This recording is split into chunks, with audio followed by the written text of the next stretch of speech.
The elevator.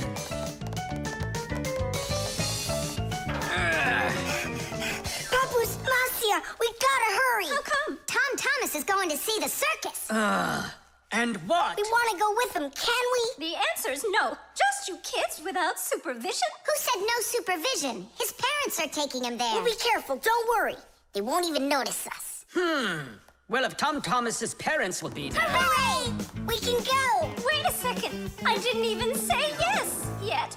Yeah. Simka and Nolik, where are you? We gotta hurry up. Tom Thomas, it's time to go. I'll be right there. We're ready. Climb into my hood. Ha! I know who's going to the circus today. Whoa! Huh? What just happened? I think that the elevator broke down. Don't you worry. Emergency operator. We got stuck in the elevator. Understood. Please wait. We'll have the elevator fixed within the hour. That long? That means we won't get to the circus on time. Tom Thomas, we'll go get Papus and Masiya. I'm sure they can fix it. People need elevators to help them get to the upper floors of tall buildings. When someone steps into an elevator and presses a button, the elevator's electrical engine starts up. It pulls the cable that is attached to the elevator cabin, and the elevator goes to the desired floor. The cable hangs over a wheel, and it usually has a heavy counterbalancing weight attached to the other end of it. This counterweight balances the elevator and helps the electric motor do its job.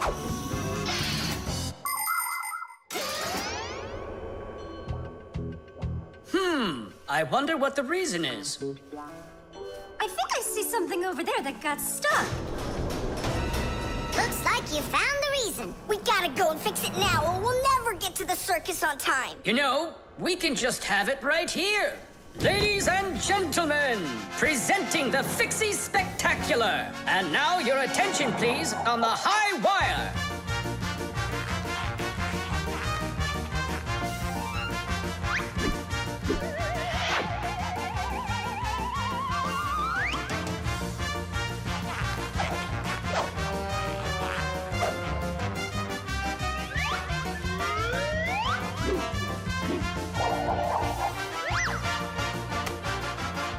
Whoa! Just don't look down. Then I'll close my eyes and I won't look anywhere at all. Ow! And now we bring you our very own aerial gymnasts.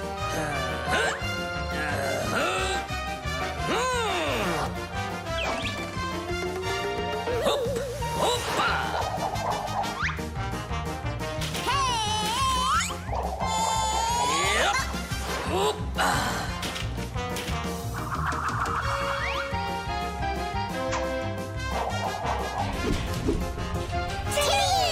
Oh, Tadish!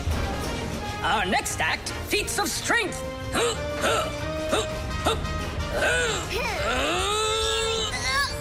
won't come out! I know how to fix it. With a death-defying circus act. Point your eyes up. Masiya, where are you going? Up to the electric motor! Do you know the right way to behave yourself inside of an elevator? First of all, small children should never get into an elevator by themselves. They should only go in with their parents or other adults they know well. When getting onto an elevator, the adult should always enter first and then the child. When it's time to get out, it's the other way around. First the child leaves and then the adult. If you are taking a dog onto an elevator, make sure its tail and leash are completely inside so they don't get stuck in the door. And there's one more thing.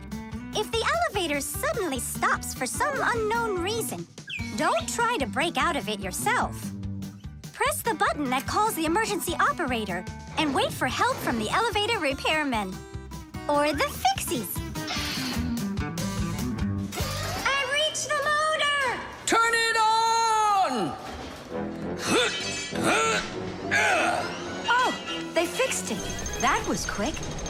Now we'll make it on time. There was no need to worry. Stop! It's way too high. Tom Thomas went to the circus without us. There's no need to get that upset, Nolik. Our circus is as good as theirs. Right, Papus? Of course it is! Thank you! Thank you, to who? What do you mean, who? The elevator repairman. The oven.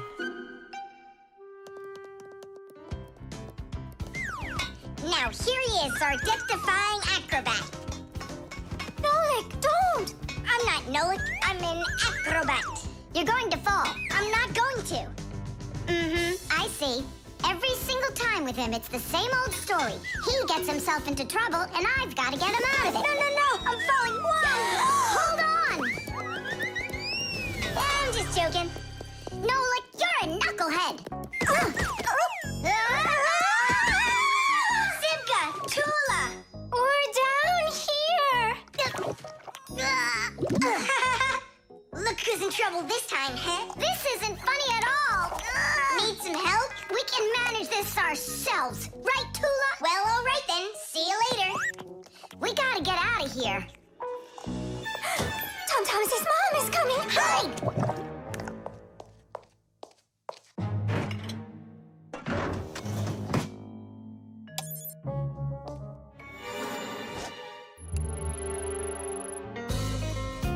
Hi, Tom Thomas.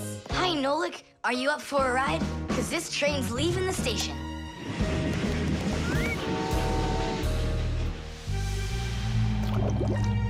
Nice place. It's the oven. It's beautiful in here, and not hot at all. Splendid. It isn't hot right now, because it only started warming up. An oven is a cabinet with a heater. It can get so hot inside that it'll roast whatever's in there. As a matter of fact, that's what ovens are for. People roast meat inside of them and bake things too. Some ovens burn gas for heat and others use electricity. They have special electric coils that get red hot and heat everything that's inside the oven. So be careful around ovens. A hot oven can burn you very badly.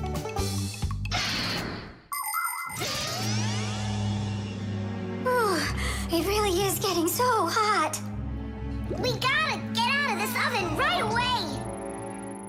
Simka, we're about to get roasted in here. Yeah, inside of a fresh-baked Fixie cake. I don't want to. You think I do?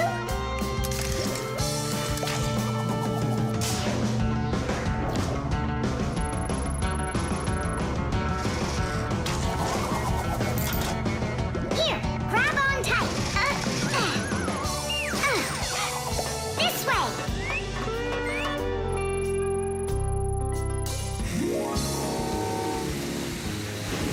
Be careful, you'll fall off. You're just like Simka. She told me the same thing, and then she was the one who fell. Right into the batter. Together with Tula. What? They both fell in the dough? Oh, yeah, and they're probably still stuck in there, too. Tom Thomas, the cake's fresh out of the oven. Do you want to try some? Where could they be, huh? I don't know. Maybe they're inside the cake. They could have turned into screws. We gotta find them. Hey, what are you doing? Eat. Stop playing. Hey, watch out. You could break your teeth. The first ovens in ancient homes were nothing more than simple fire pits where people cooked on hot coals. Later on, the stove was invented. Every house had a stove made out of stone, clay, or cast iron. People would burn wood or coal in them. These stoves produced enough heat to make soup or bake a cake. And then in the 19th century, the gas stove was invented. Gas stoves are much more practical than wood-burning stoves. 1 second and the gas is burning. A few more minutes and the water's boiling. They're very convenient, but they can also be dangerous because if the pipes aren't in good condition, there can be an explosion. Today, there are also stoves and ovens that run with electricity. They use electric heating elements for frying, boiling, or baking foods without fire at all.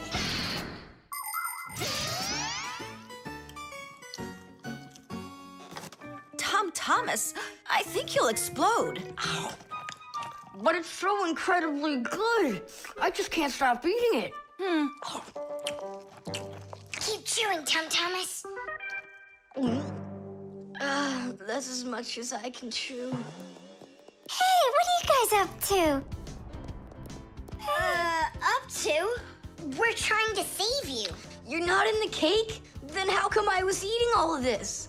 I hate cake. Maybe it's because that's what good friends do. Yeah, he's a good friend who's got a really good appetite. The Manipulator.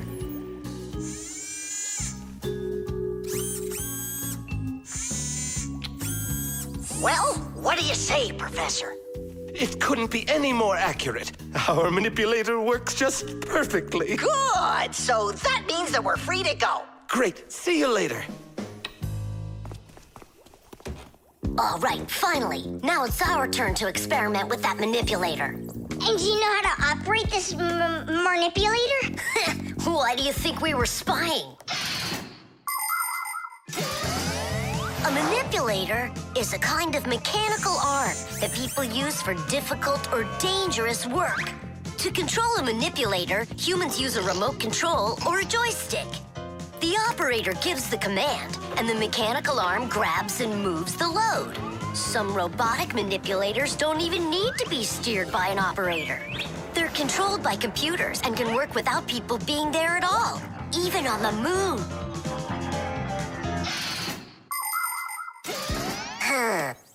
What is this button for? Uh-huh. How about this one? Uh-huh.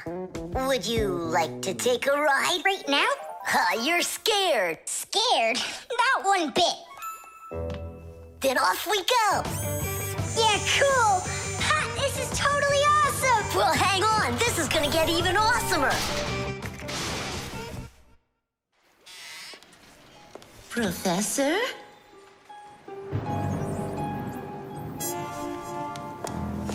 Strange. What made this ladder just fall over? Ah! Am I crazy? Or is someone here? Oh, calm down. Calm down now. Poor Elisa. Yeah, you're completely overworked. Whoa! Ah! Who's here? Achoo! Hang in there, Nolik. I'll get you out of there.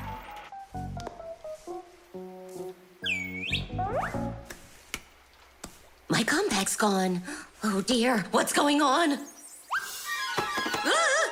Stop this nonsense right now, or I'll call the police on you. I don't believe in ghosts. I don't believe in ghosts. I don't believe in... Ah! Where are you pulling me? I'm going to faint. I'm warning you. That's all. Goodbye. Ah. Throughout the world, humans use manipulators for all sorts of work. In factories, manipulators are used to lift and move heavy loads. They can also hand out the parts needed for assembly or even attach these parts themselves. In hospitals, more precise manipulators are used by doctors to help perform operations. Manipulators are also used in places where the work is simply too dangerous for people. For instance, where there are deadly chemicals, or places where humans can't get to easily, like somewhere underground where there isn't enough space to move, or deep under the water. Or in outer space where there's absolutely no air to breathe. So you see, mechanical arms are helpful in all sorts of places where humans are unable to reach things with their own arms. Hang on, Nolik. How can I get that thing open? Ugh, I got it!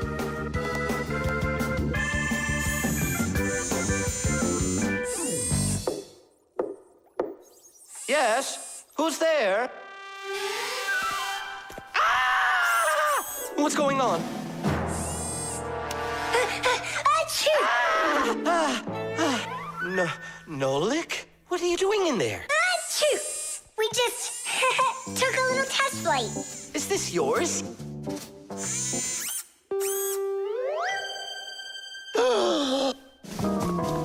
Elisa! Elisa! Professor, you genius. I was attacked by a crazy arm. The manipulator. It's your imagination. Look, it's come back. Stop, I'm telling you. Professor Eugenius, it heard what you just said. Calm down, it's okay. It was a little malfunction, but I took care of it. You are just astounding. And don't think that I'm through with you. With me? With you? No, with the manipulator. Let's go, Elisa. Yeah, let's go, Professor. Great job, Fire. And why fire?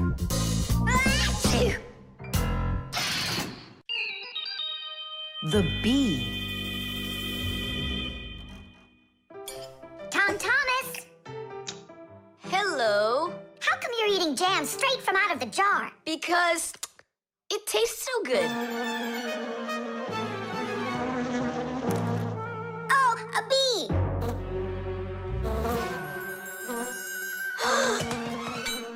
Shoo! Get out of here! Leave it alone! It's just a plain old bee! Well, I was bitten by one of those plain old bees once.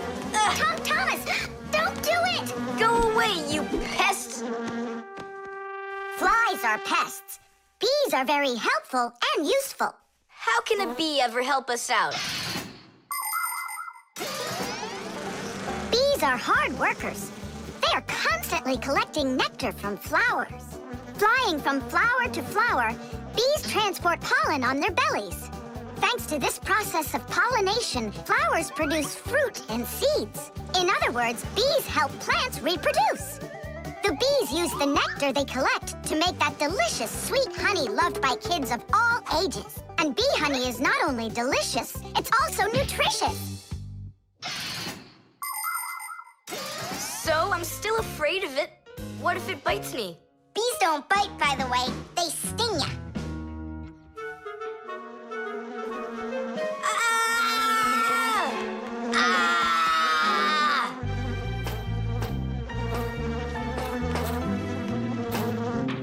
Well, now I'm gonna show ya. Don't! The bee's the one who should be afraid. You tyrant. Yeah, you let it go, tyrant. Why are you calling me names? Who's stopping her? She can fly away if she wants. We need to show her the way out. Well, how? Here, little bee. Fly this way. Why don't you try going? Then what can I say?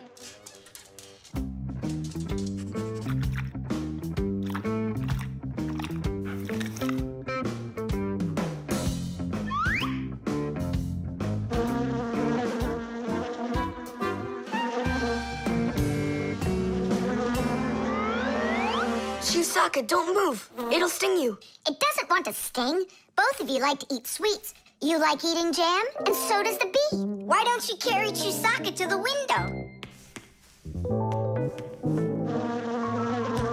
Go on, fly. No, that's not gonna work. You need to go and get more jam.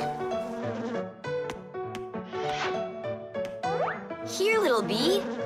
Yum, yum. Go on and fly. You're free. Let her eat first. Don't be greedy. I'm not being greedy. If she eats, she can make honey out of your jam. Long ago, people could only collect honey by destroying the nests of wild bees. And that went on until someone came up with the idea of taming those insects. They started by leaving enough honey for the bees to survive through the winter. People took care of bees in these hollows until they learned to build small houses for them called beehives. And a town made of these bee houses is called an apiary. Bees live and work together in the beehives making honey, while beekeepers take care of the bees and collect the honey. Bees are real team players. They tell each other where the best flowers grow. Do you know how they do it? One of the bees does a dance, and then the rest of the bees watch the dance and learn where they need to fly. You poor thing. Tom Thomas tired you out. I told you there's nothing to be afraid of. You see? She's just so nice and kind. I'm not afraid of her. She wouldn't let me eat my jam, that's all. Well, now it's time for you to fly away. Whoa! She's playing rough here. I want to try. and Nolik. You're too little. You'll have to grow to do this job. Whoa, whoa, whoa. Calm down now. Now let's fly. Hey, Simka, the window's back there. I can see that without you. So how can I get you to turn around? Cool. Hooray! She's listening to me. Phew! Woohoo! Don't miss the window. Now! So long, honeybee! Tidish! Tom Thomas, do you have any more of that jam left? Yeah. What for? Bring it here. We'll get more bees to fly in. How come? What do you mean, how come? Because it's my turn for a bee ride. The video call.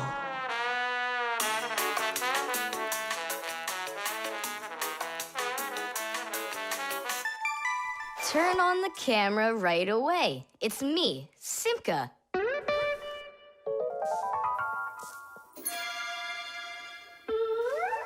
Just as I expected. Nolik, why aren't you in school? School? It started? No, but you'll be late if you don't hurry. I'm on my way. Simka, is that really your Fixie school? Well, actually, it's the laboratory where Professor Eugenius works at. He lets us have our school here. Who's that, Simka? Look. Is that the professor? Where? Oh, come on, Tom Thomas. That's the manipulator. Who? Not who, what? It's a mechanical arm. For real? Oh, please show me some of the other things you've got. But how can I show you? Come on, with the camera. Computers and tablets are able to connect with one another through the internet. That's why you can talk to another person on your computer like you're talking on the phone. And if the computer has a video camera, then it's possible to send not only sound through the internet, but video as well. That's why it's called a video call. With video calls, it's possible to talk to your friends, to see them, and to show them all the things you can see yourself. All right, take a look. Over here we have chemistry equipment. And over here... Hey, Tom Thomas. It's good to see you. Wow, you flew there so fast. Nolik, get out of the way. You're blocking the view of the lab. I am not blocking the view. Stop it. Go away. You go away. Tom Thomas, what are you watching? Is it time to turn into screws? Too late. He already spotted us. It's just a cartoon about these funny little guys. Can I watch with you? Nah, it's boring, Dad, and I've already seen it. Next, that blue guy. He starts jumping. Watch. Now what? I say run. Start jumping. Make it cartoony. Now that red-headed character will sing. Watch. La la la la la la la la la. Then she starts dancing. La la la la la la la la. These guys really are funny. And here are the super fast moves. That was funny. I gotta get going. That's all. You can rest. My dad went out. I'll get you, Tom Thomas. What are you doing over there, huh? Watching a movie. But why on my computer? Sorry, Professor. Yeah, will you forgive us? So how is it any good? Uh-huh. It's a super funny one. Really? Yeah. You see that boy there? He's gonna start waving his arms around like a maniac. He also crows like a chicken. Cock-a-doodle-doo! And now the boy's gonna go in and chew paper.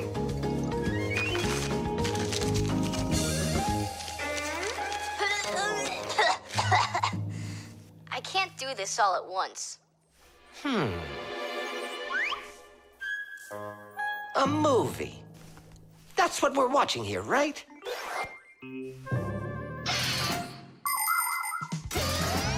People have always been interested in seeing what's going on outside of where they are.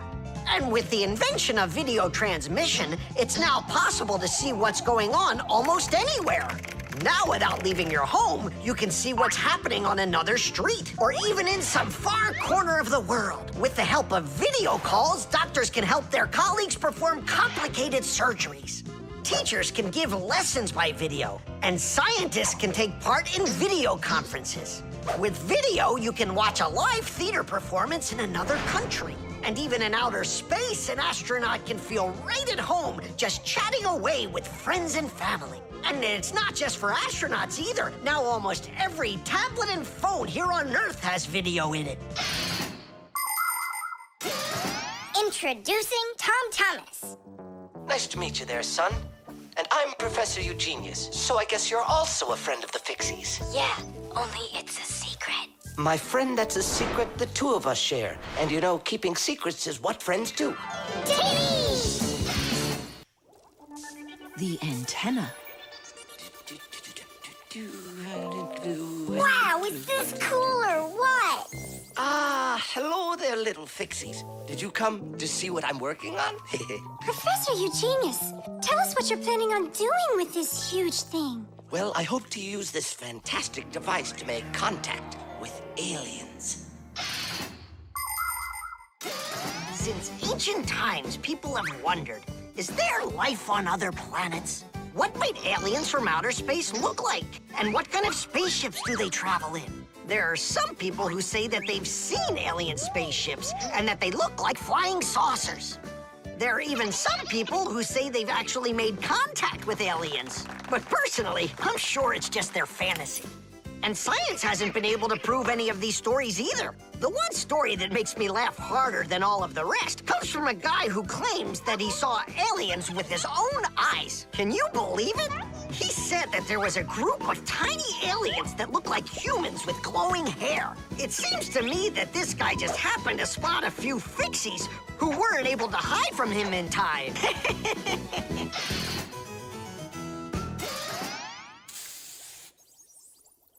It's ready. If I could talk. And now what? If the aliens are out there flying by the Earth, they'll see this plate, get hungry, and come for food? Aliens don't need a plate like this, silly, when they've got plates that fly, flying saucers. You're both silly. This thing isn't a plate at all. It's an antenna. Antenna?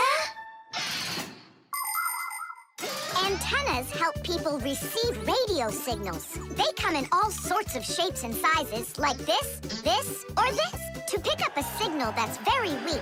Powerful antennas that are shaped like large dishes work the best of all. When radio waves hit the dish, the waves all bounce off of it and gather together into one point.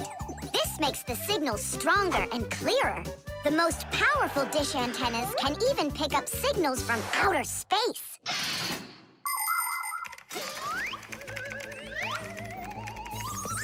Nolik, stop! You'll burn yourself. Don't treat me like a baby boy, okay? Ah, interesting. I wonder what's inside of there. Do you know? Why don't we go and take a look?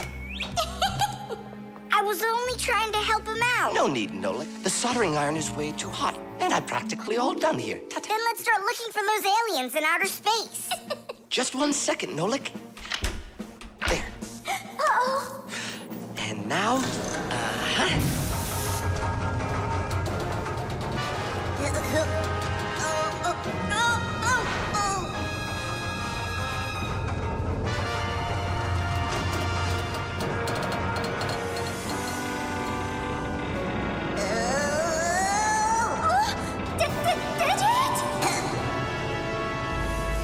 Here we go.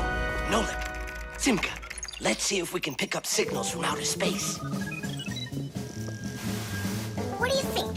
Is it night right now, where the aliens live? What if they're sleeping? Quit bothering the professor with your nonsense. Let us out right now. Can't you hear us?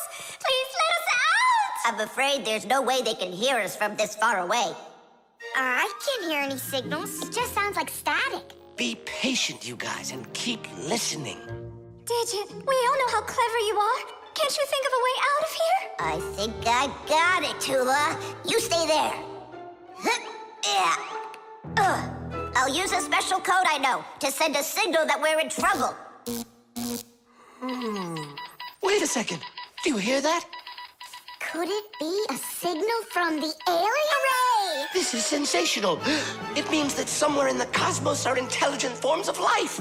3 dots, 3 dashes, 3 dots. Ooh, it's Morse code. It's a signal for help that they're sending. You don't think the aliens are in trouble, do you? Yeah, I think so. And who do you think they learned Morse code from out there? Yeah, that's strange. There are hardly any Fixies that know that code. Digit does. Ah, and where is he, you know? And where's Tula? Well, I think I know exactly with which aliens we made contact. I think I know it too, Professor. Lower the antenna.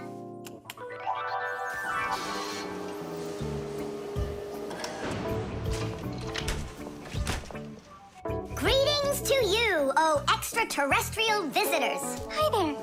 It's good to be back. What a shame.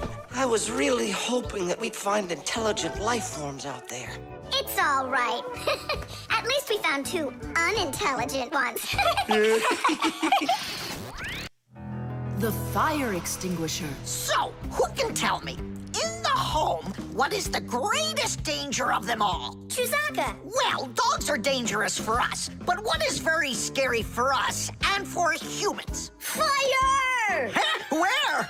I was just answering what you asked us. Although your joke was awful, Fire, your answer was actually correct. Nothing can be worse than getting caught inside a house on fire.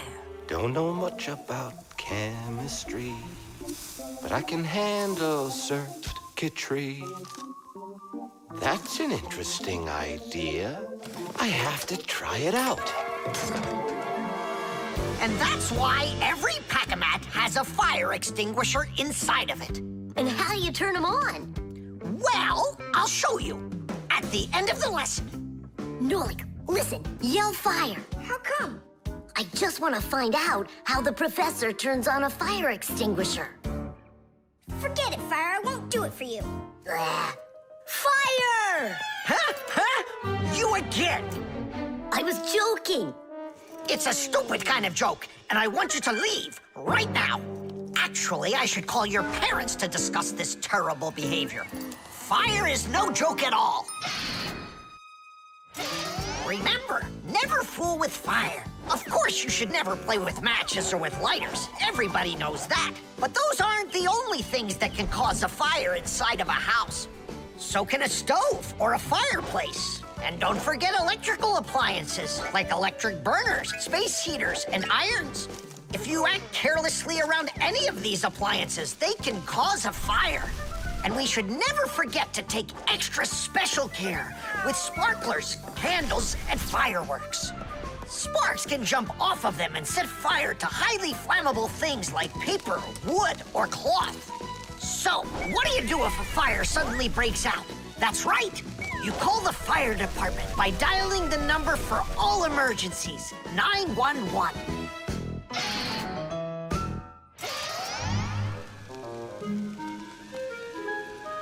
Huh? What's going on? No way. No way! Fire? It's burning for real! Fire! What do I do? Oh yeah! I need a fire extinguisher!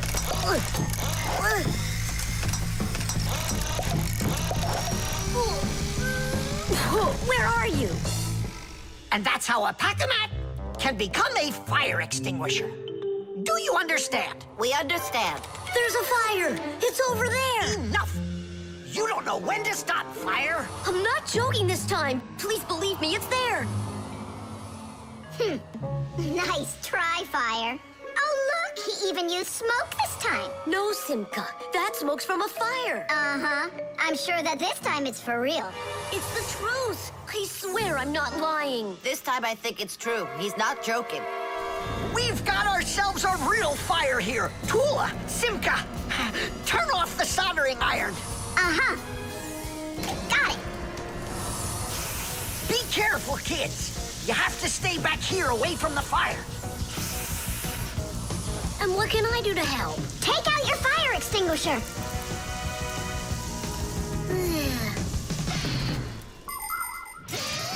Long ago, people used to put out fires with just water or sand.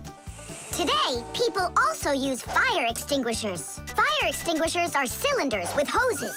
They're usually painted red, so they're easy to see. The cylinder is filled up with a special powder or foam. If someone needs to put out a fire, they point the hose at the fire, pull out the safety pin, and squeeze the handle. The foam or powder shoots out of the extinguisher and puts out the fire. Our fire extinguishers are just too small for this fire. We have to find Professor Eugenius to put it out. I already did. All right, where's the fire?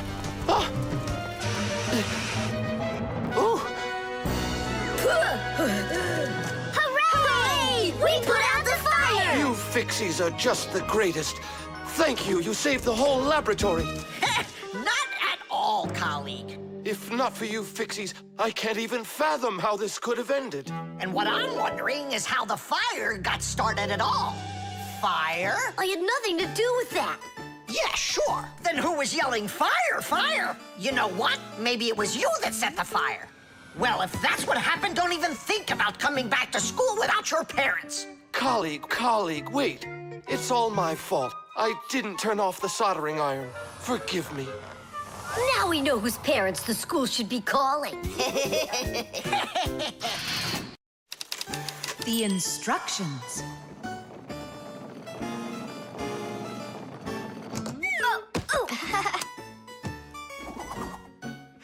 It doesn't work. Try putting it in the other way. Did you read the instructions? Why would I? Instructions are for dummies. Yeah, instructions are for dummies. All right. Oh, what's going on? Whoa! My battery! Instructions teach us how to do things right. Instructions for a piece of furniture explain how to put it together. With the instructions for a television, we can adjust the picture and sound the way we like them. Printed on a box of oatmeal are the instructions for how to cook it. The instructions for medicines tell us what the medicine is for and how to safely use it. So always read the instructions if you want to do things right and avoid a lot of problems. I found it. Here it is. Here you go, Tom Thomas. Whoa. We got you a new chair, but it has to be assembled, and I'm afraid it'll be a little bit difficult for you. No, it won't. Don't worry, Dad. I'll do it. Finish before dinner, and we'll get ice cream tonight. A creamsicle. 2, okay? First, assemble the chair. Tom Thomas, can I help you put the chair together? Come on. Hey, first you two need to read the instructions. Simka, stop being such a bore. What, like I haven't seen a chair? Or like I haven't seen a chair?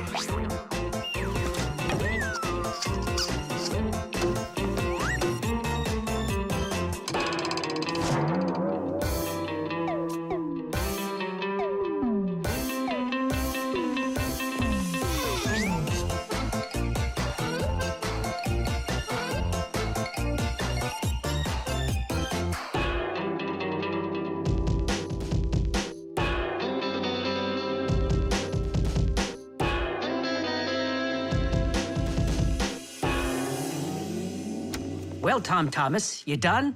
Dinner's ready. Let's go. Oh, Dad, no. I need another 2 minutes. Simka, help me.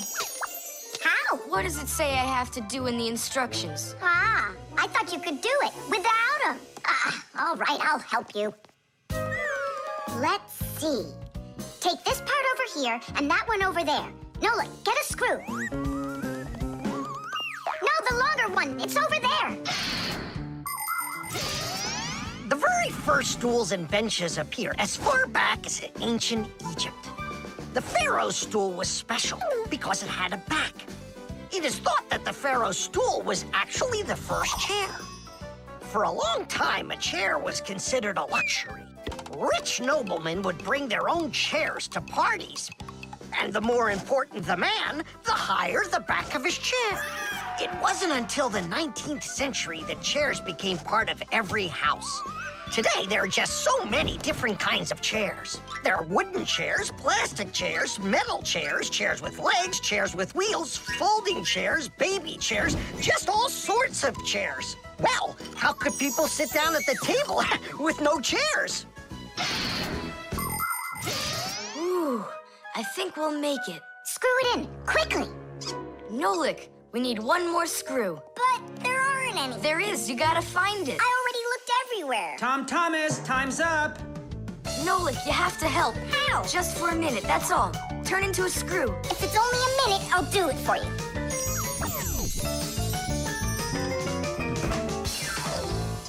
I'm done. You built it. Huh. Great job, son. Mom, see how I won the bet? Can you believe it? He put the chair together. You're so brilliant. Go on, have a seat. Oh! Whew. Now I see. You missed a screw. But I screwed it in. It must have... What? Must have what? Look. Here it is. Now this screw's not going anywhere. And that ice cream you won? Well, you just lost it. Well then, Mr. Chair Builder, time for dinner? Yeah, in a sec. Where is that Nolik? He ran away. What a traitor. No, he's not. He promised you he'd become a screw for just a minute. And the minute was up. Well, where is he then? Over there. He's studying the instructions for the clock. Hey, Thomas, it says that we put the wrong kind of battery into the clock. We should have used that kind. You see, Thomas? If you don't want to be a dummy, instructions are for you. Chess. How about that? Then I'll play my pawn. And I'll play my pawn. Grandpa's, we need our spool, and it's missing. Oh, congratulations. Professor, have you seen it anywhere? The spool? I haven't seen it.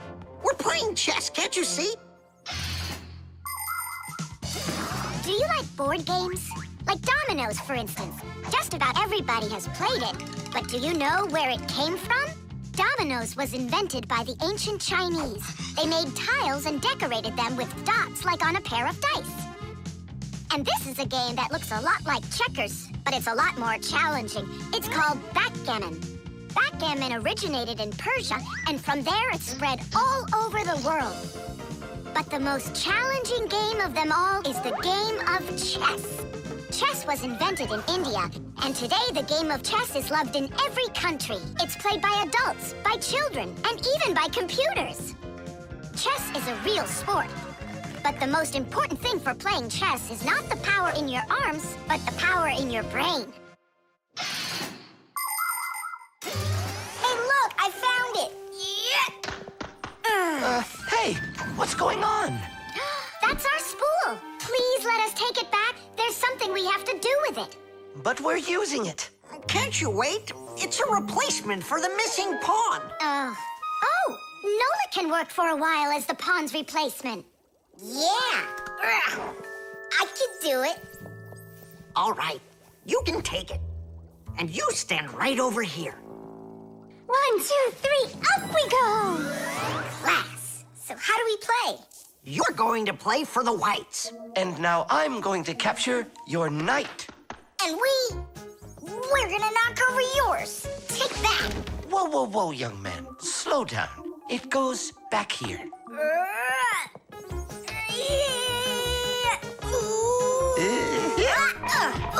Nolik, get back to your square. What for? Pawns don't move like that. Then how do they move? Only one square per move and only forward.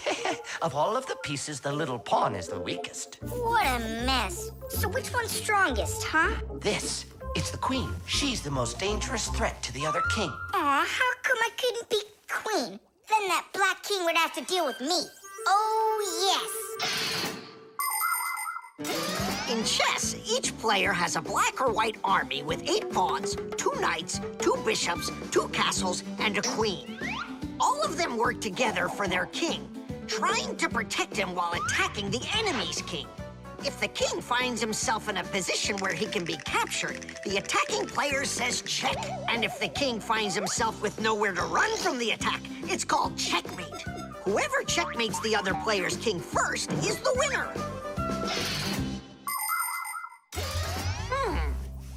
with my queen. Yeah. And me, my queen. Then I'll just capture your queen. Aha! Really? Then I'll just capture yours. Grandpoos, should I go now? Not yet. So, do you feel like surrendering? Ha! You're kidding. Do you? Nolik, forward! Hooray! We'll step aside. Forward! Aha! Next I'll go and capture the knight. He got away. All right, Pawn, and once more, go forward. Grandpoos, where do I go now? Don't you see the edge? Don't go anywhere. Now you're the queen. What? The rules of chess say that if a pawn makes it all the way to the other side, he can become anything that was captured earlier. Hooray! Then I'll be the queen, and I'll be the strongest piece in the whole game. Hey, queen, get back here. In case you don't know, this isn't over yet. We capture the pawn with the queen. Queen, this is your new place. Check. Check. Huh, yeah? Now come to here. Checkmate, my colleague. Of course it is. It is, mate. Yeah, I lost. Hooray! Tadish, tadish, tadish! Professor, we found the missing pawn for you. So that means Nolik can leave with us. I'm not going anywhere with you. Chess is the greatest game you'll ever play in your life. Oh, you should have seen how I put Professor Eugenius into checkmate. Really? Well, Grandpoos helped me a little. Actually, it was Grandpoos telling me where to move. But I'm the queen now. The baby monitor.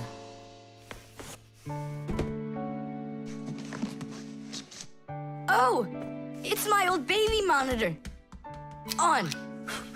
Check, check. Checking. 1, 2, 3. Checking. It's working. Why don't we give it to the Johnsons? They just had a baby the other day.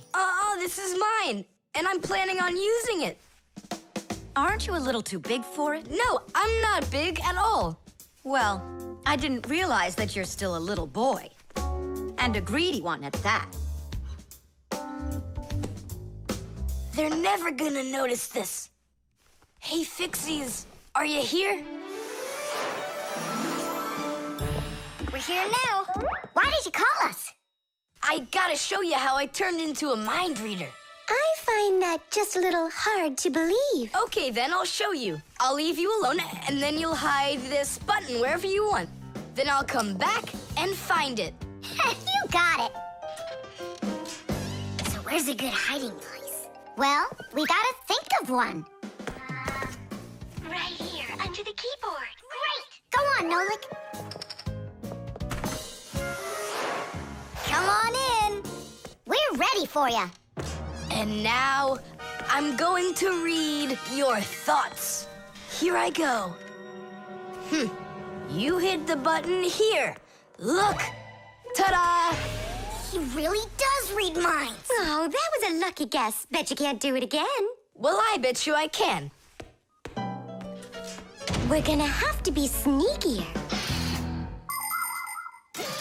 Verda, she's the most beautiful girl in our class. She knows it, too, and doesn't hesitate to use it. She can even be a bit sneaky, like when she needs help with her homework. Then Digit suddenly becomes her best friend. But if she doesn't want to carry her pack-a-mat, she'll say, "Fire, please help me. You're just such a strong Fixie." But all us boys like her just the same. Digit does, and Nolik does, and I guess I do, too. Although, I really like Simka more. Or maybe Verda. Or both of them. I haven't decided yet. Verda can be difficult and even bossy sometimes. But one thing I know for sure, Verda's a good friend. A friend that'll always come help. Well, that is if she's able to pry herself away from the mirror. I think that we should throw it down into this pencil cup. But then we concentrate on another place. That is good, but it won't work, Fixies. Come on in.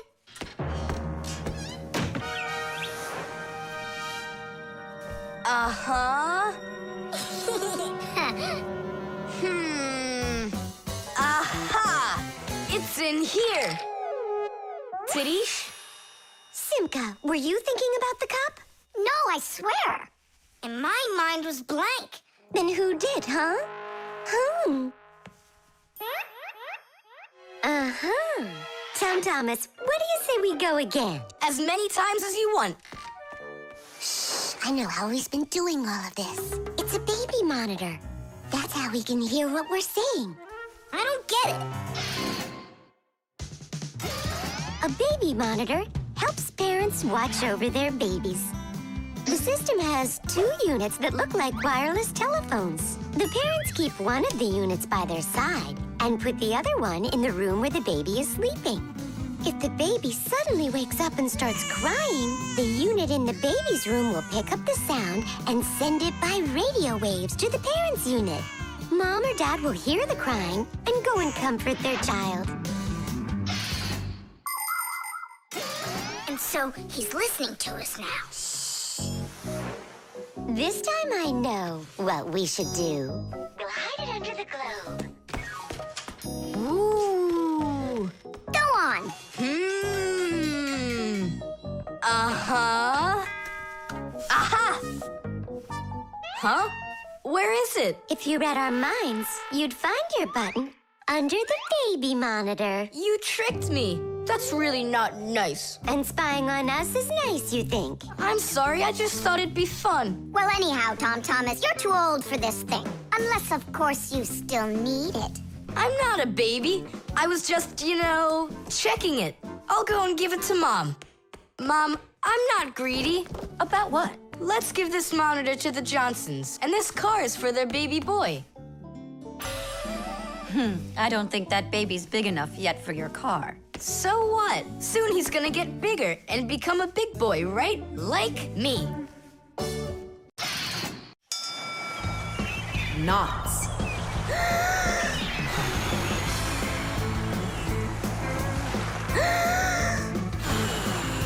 Nolik, there are pirates off the starboard side. Battery, fire! Hey, I'm not a pirate. Why'd you hit me? That's it. I'm tired of playing the wind. Where are my pirates? This looks great. Can I board your ship? And what are your skills? Tons, like protecting the ship and yelling hooray when we win. And how about good sea knots? Can you tie them? Of course I can tie them. Then tie up our treasure. And make sure it's good and tight. Pirates, prepare to attack! I got it. Whoa! That's done. Good enough. Hooray! It's good and tight. Now can you survive a storm? Without a doubt.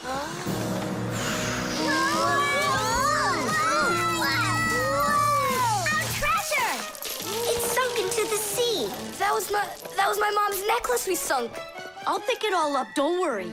No, thank you. We'll manage ourselves. He calls himself a sailor. Go and learn to tie some knots. Try tying 2 ropes into a knot. You think it's easy? A badly tied knot will untie itself before you know it. Here's one way to tie it right. First, cross over the 2 ends like this. Now, to finish the knot, you've got to cross them over again. But not this way. It's got to be in the opposite direction. When it's done, it looks like one loop inside another. This kind of knot is called a square knot. And it won't untie as long as you tie it right. And that's just one of the many kinds of knots a sailor has to learn.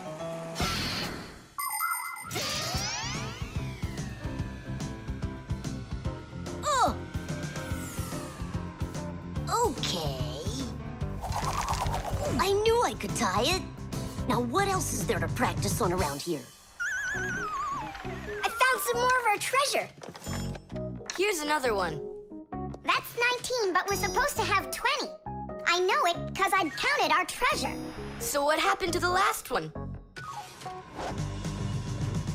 Well done there. So what else could I tie? Perfect. I even remember what it looks like. It's a different color. It's a bright red one. Oh, Mom's gonna notice right away that the red one's gone. I gotta go find it. Yeah, I think it's on the floor. Who tied my laces together? I was just practicing, sorry. And what else did you tie up to practice your knots? Not sure you want to know. You're funny. Let's go untie them.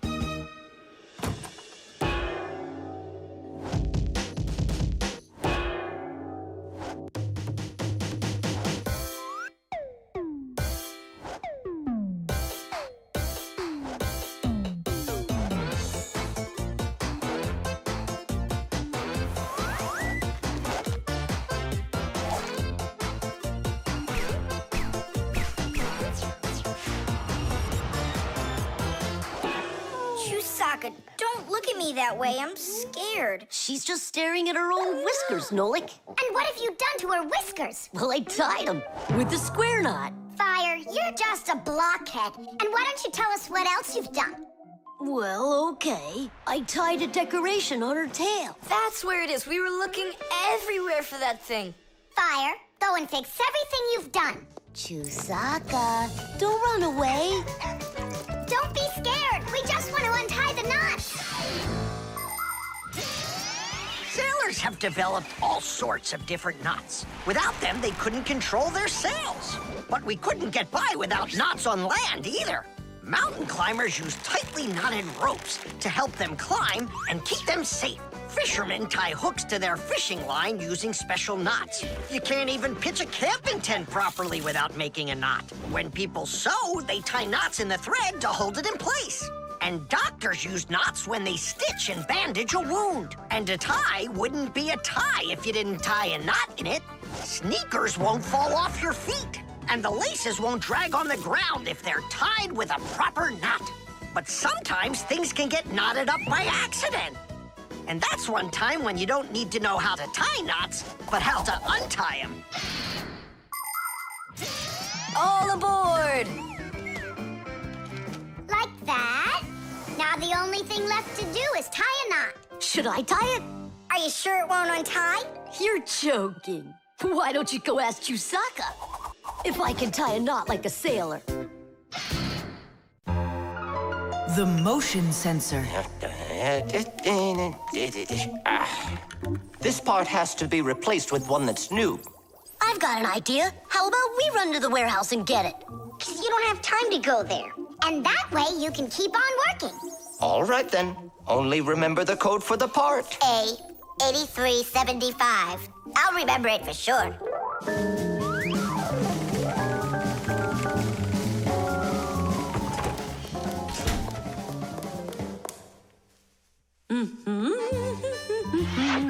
Why is Lisa always there at the wrong time? Do we have to wait till she goes away? What for? We'll sneak out behind her. Did you find the part? It's here. Are we ready? Yeah, we're ready. Let's do it.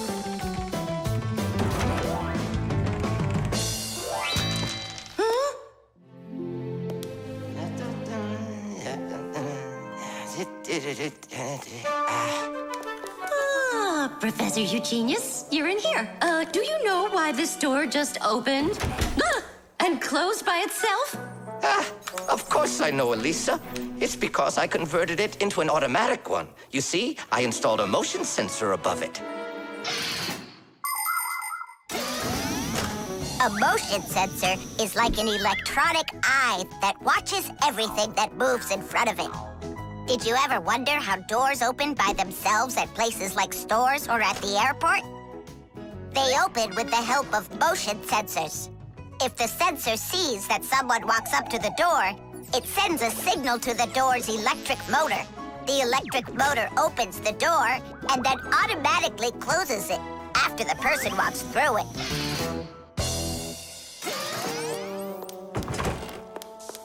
That man is just astounding. Only a bit untidy. The door is automatic now? Then why didn't it open for us on the way here? Because we're too little for that motion sensor. But the part's bigger than we are. Big enough for the sensor to see it. Then how do we get in there? We can fool that thing if we stay close by the wall. Now let's keep this as close to the wall as we can.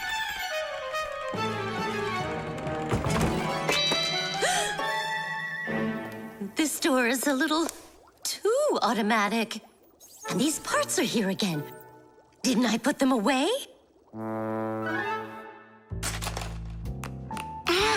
The sensor still noticed us.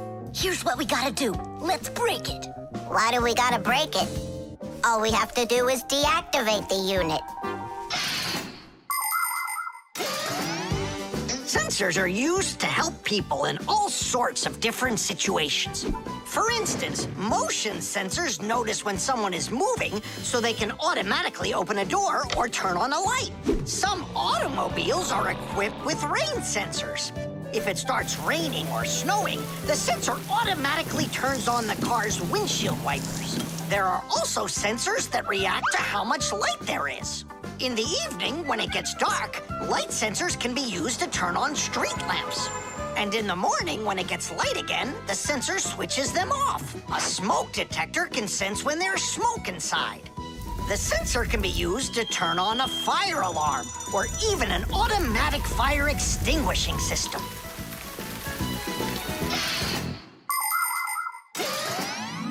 I turned it off. That should do the trick. Great job. Let's go. Titties! Professor Eugenius, mission accomplished. Well done, Fixies. Actually, not that well. This part here is A7583. Uh-huh. And I asked for A8375. Digit, didn't you say you knew the code number? I did know it, but somehow forgot it. Digit, I can't believe that you forgot it. All right, we'll just have to go out one more time. Thanks, but no thanks. I'll get it this time. I forgot to warn the professor that we've turned off the sensor. And I'm afraid he's expecting that the door will automatically open up. Professor! Stop!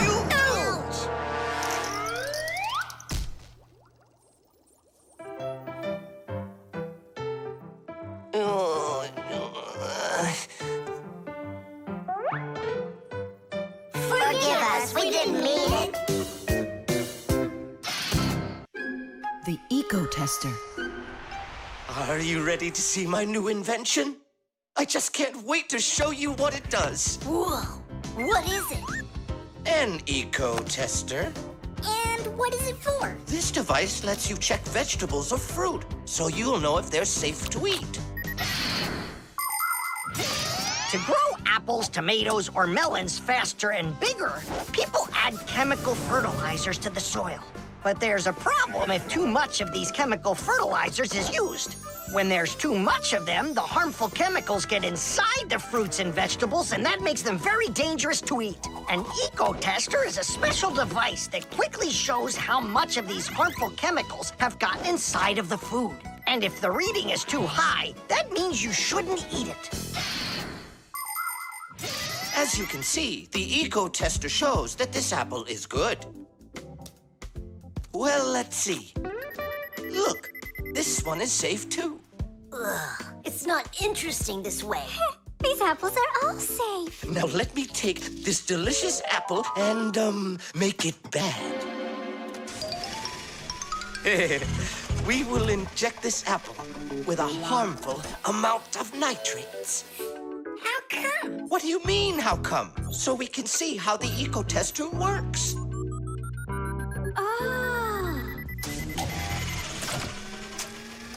Whoa! Aha! So you see, the Ecotester clearly shows this apple is poisonous and can't be eaten. Is it only for apples or for any kind of fruit? Any fruit or vegetable. I can get a watermelon to show you. Could it really be true that watermelons can have nitrates too? Of course they can have nitrates. Humans often act without any concern for nature.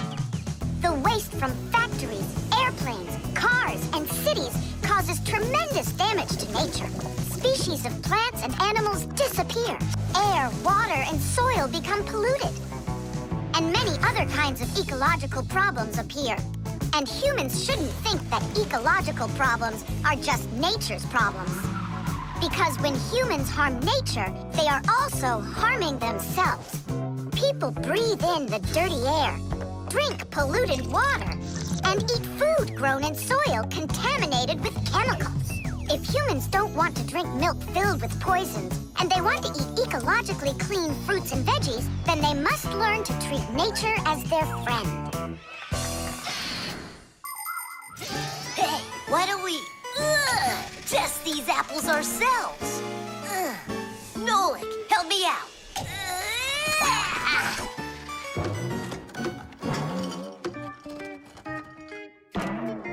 Oh, it rolled away. I don't care. That apple's poisoned with nitrates. Oh, apples.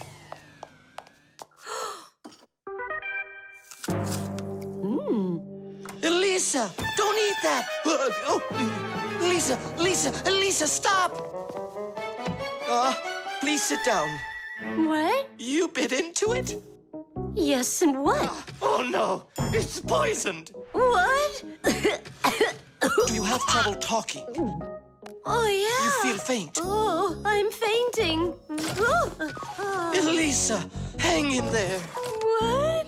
There's no poison in that apple she ate. Oh, my assistant. Oh no, I've poisoned her. Oh, Elisa, please. There was no poison in that apple. Oh no, he didn't hear us. What should I do? I know how to make him hear. Hello? It's an emergency. It's a case of poisoning. Not me. I poisoned someone. Yes, with an apple. Poison. Oh. Professor, this apple has no poison in it. The bad one rolled away onto the floor. Did it really? This is just fantastic news. Can you see me, Elisa? I can't see anything. How's that? I see you. I can see you. I can see again. I have great news. There's no poison at all in this apple. Are you sure? It's perfectly fine. Here, take a look. The Ecotester shows that there are no harmful chemicals inside. It's wonderful news. This is one excellent apple. And nutritious. This appliance of yours is simply wonderful. Now she'll say he's a genius. Professor, you are a genius. Thank you for saving my life. Oh, it was nothing. Actually, it was Nolik. He saved her life. I did? Dropping the watermelon was your idea, wasn't it? Ah, you're right. I saved her life. The tools. Hang on. There are these really cool things that I want to show you.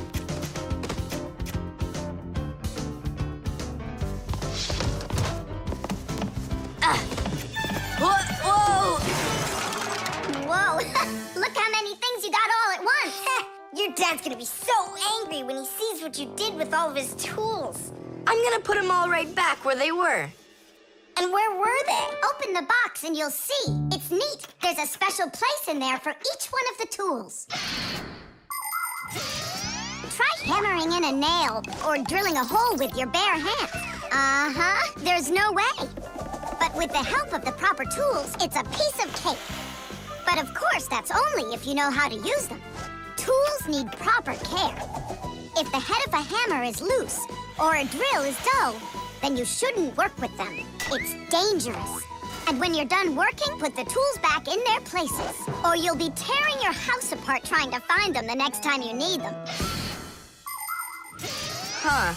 The pincers go here, and the wrench goes over there. This drill bit's too long for this spot. Let's see if it fits in this one. Huh. Any idea what this tool is for? For splitting wood or carving stone. That chisels what you want to own. Wow, Simka, you're a real poet. Now try to answer this little poem. When you have a thing to measure, this round tool is quite a treasure. This tool, right? I know what it's called. It's a measuring tape. Let me measure you, Nolik. Wow, you've grown. You've almost reached 1 centimeter. Class! I also have a rhyming riddle for you. What bangs a nail into the wall to make sure pictures never fall? A hammer! I was first, and the hammer goes right here. And now I have one for you to guess. If you need to screw in screws, here's the tool that you should use. A screwdriver! I was first, again. You got it right. All right, Tom Thomas, we better hurry. We still have a lot of tools here to get sorted out. You Humans, just like Fixies, use hundreds of different tools to do their work. Picking the right one depends on the task at hand. For instance, if you need to hammer in a nail, use a hammer. But you don't use a hammer for a screw. For that, there's a special tool called a screwdriver. A wrench is the tool for tightening nuts and bolts. A vise is used to hold a part in place, and a drill to drill a hole. If you need to cut a piece of wood, you should choose a saw. You could use a handsaw, for example, or a hacksaw. Different kinds of pliers can be used for snipping, gripping, or bending. If you need to smooth something down, you use a file. If you learn how to work with tools properly, you can build just about anything. Looks like we did it, just in time. Oh, and how about this? Do you know what kind of tool that is? I don't know. There's no place for it in here.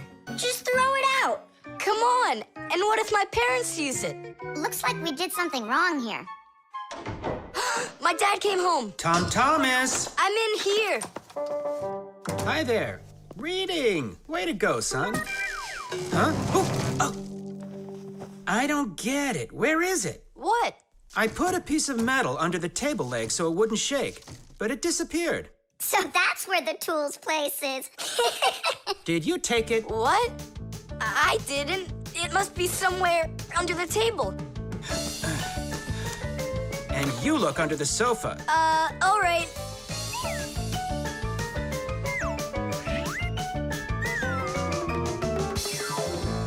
What do you think he wants? He wants us to get that metal thing out of his dad's box. Come on, let's go. You got it.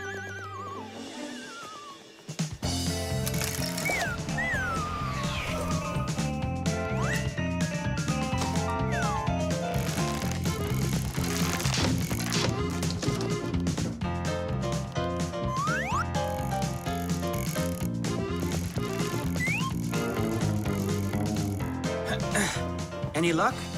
Uh-uh. Me neither.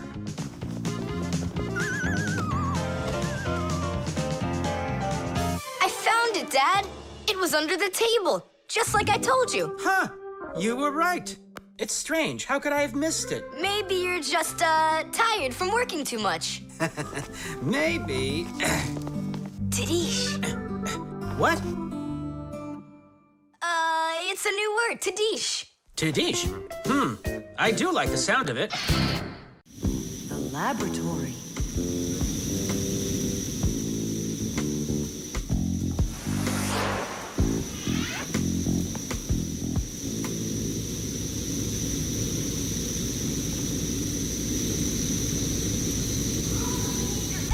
You've got to get to the school right away. What did he say? That we've got to get to the school. How come? Did you hear why? I didn't, did you? I wonder if Simka didn't go to school today. Or if Nolik got into some kind of mischief. Oh, I'm worried this is something serious. La la la la la la. And that's 5, 6. I like this hairstyle. 7, 8. Hi there. Hello, Verda. Where's Grampus? I'm not positive, but go and look in the chemistry area over there. Over in chemistry? Tell us, was Nolik doing anything wrong today? Nolik? He's always fooling around. Right. So we're not here for anything Nolik did. Maybe something awful happened to him. Like what? Well, how about anything? This isn't just a school for Fixies. This is a laboratory. The laboratory where Professor Eugenius works is always humming. In the mechanical zone, Professor Eugenius tests all sorts of different devices to see how well they're made. In the chemistry zone, he conducts experiments on the quality and safety of food. In the electrical zone, he repairs electrical devices and checks their safety. Unfortunately, the professor can be absent-minded, and that can cause things in his laboratory to bubble, spark, or even explode.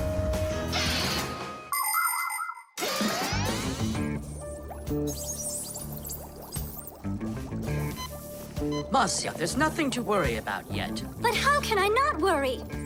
Digit, have you seen Nolik anywhere? Do you know if anything's happened to him? This is a laboratory here.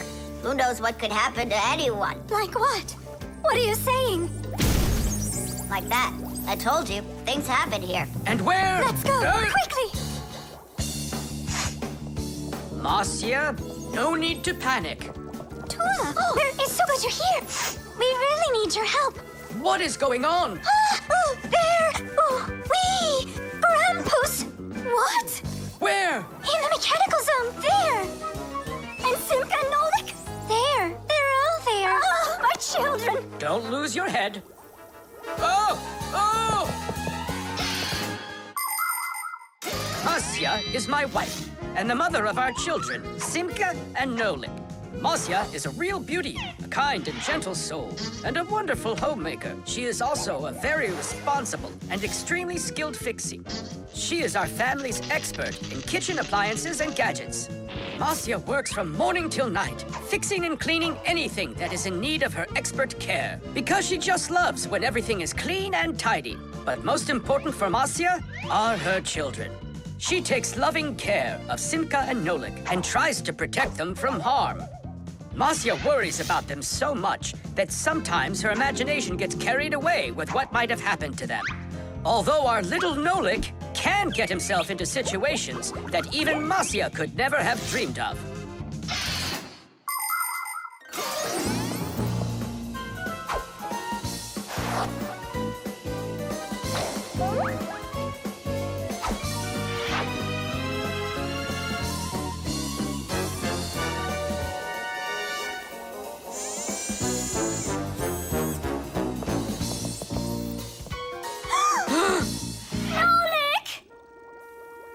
Tight!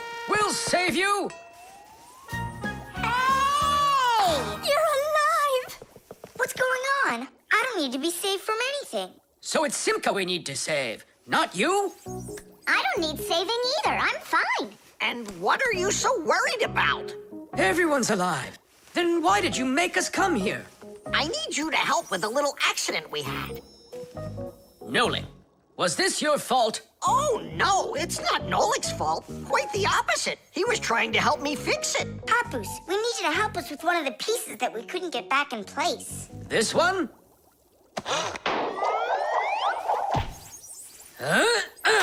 Tadish! Oh, a perfect repair. Huh, that was really the only reason we had to rush here? Why not? There was just no way we could let this wait, so I sent for you. But Fire said... Why fire?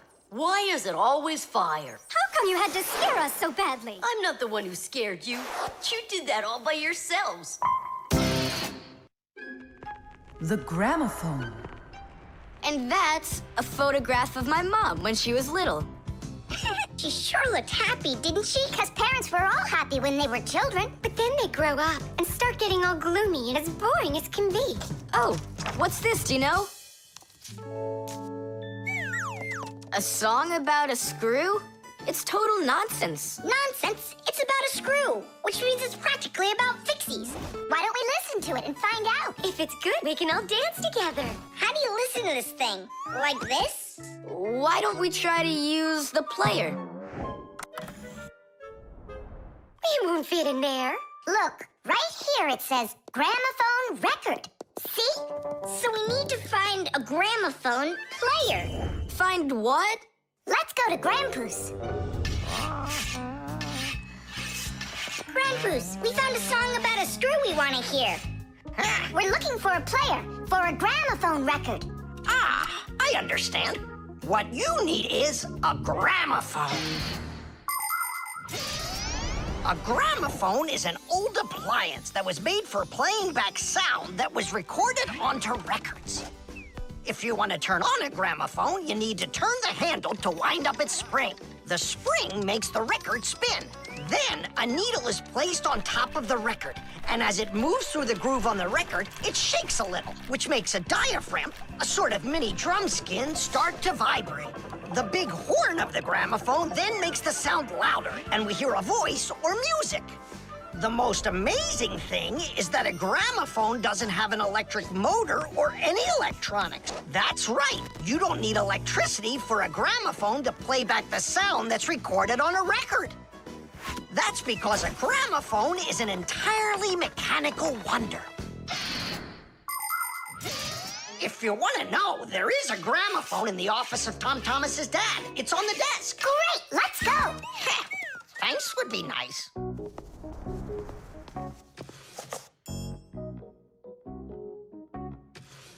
I can't find the on button. There is no on button. You need to grab that handle and turn it. Now take that thing and put it down onto the record. It's not playing. Look, there's no needle in there. And where can we get one from? We can make it. Do you have any nails around here? Is this good? That'll be great. Verda, are you ready? Totally. Better cover your eyes.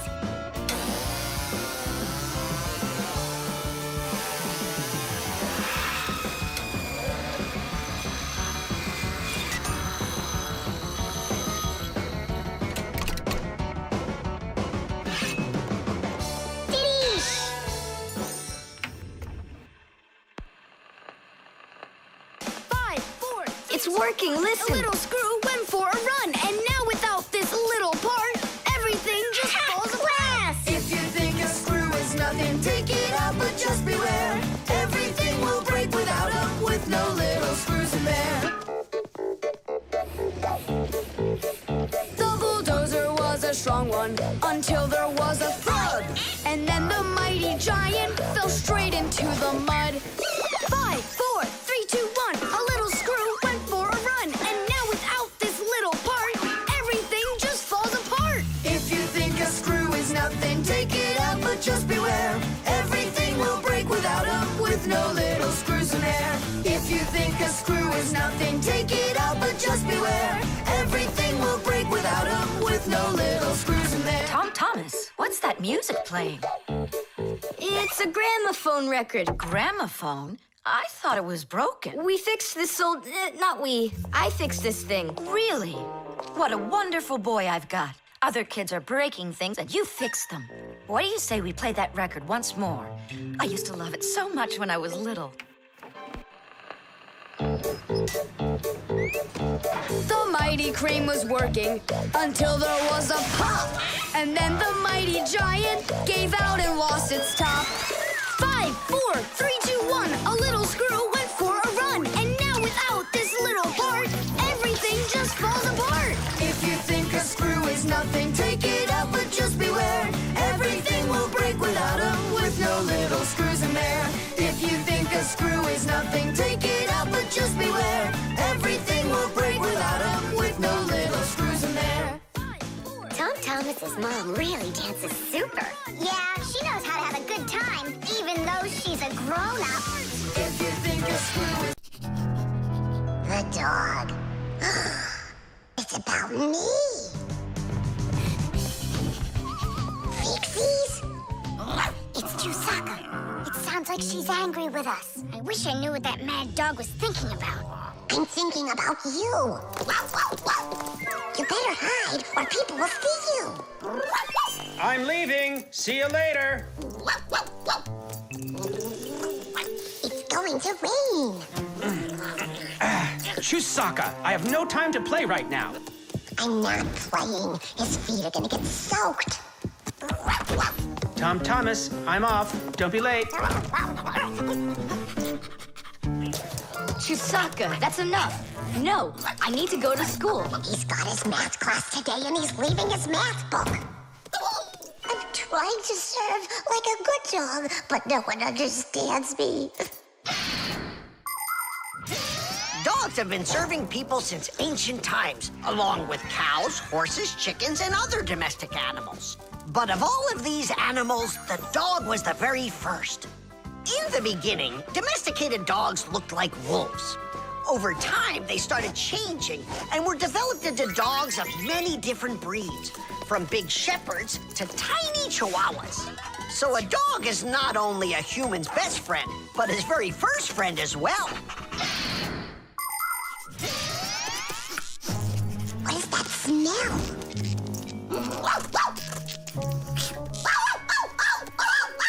Simka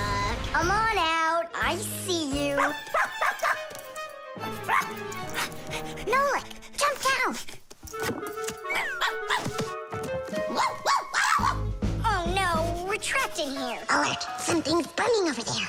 Why won't they listen? I think she's going to eat us. Together with the box!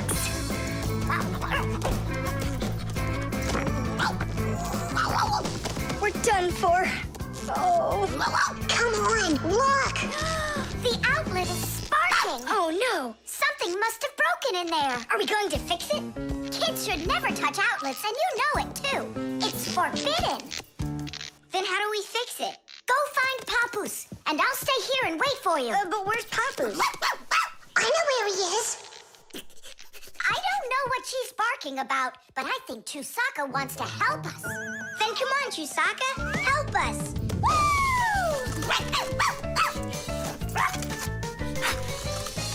He's in there. Papus! Papus! Nolik, is that you? Ah! There's an outlet sparking over there, and it smells like it's burning. Are you sure? Yeah, Chusaka found it. Really? Great job!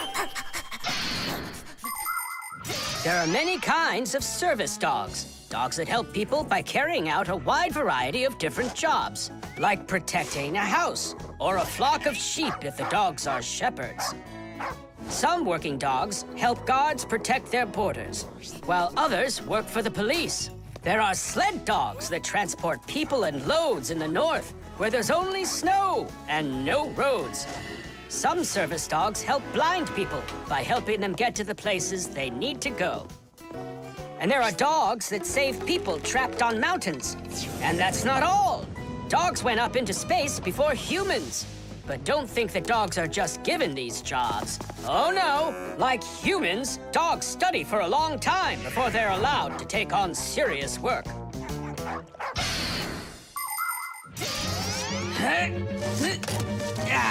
That's all. There won't be a fire, not today. Hooray! Well done, Chusaka. You're a real service dog, no doubt about it. Yeah, I'm working. I'm a real service dog. Chusaka, go away. I've had enough of you already today. Don't say that, because this working dog just saved your house from burning down. What do you mean? She smelled smoke coming from the outlet.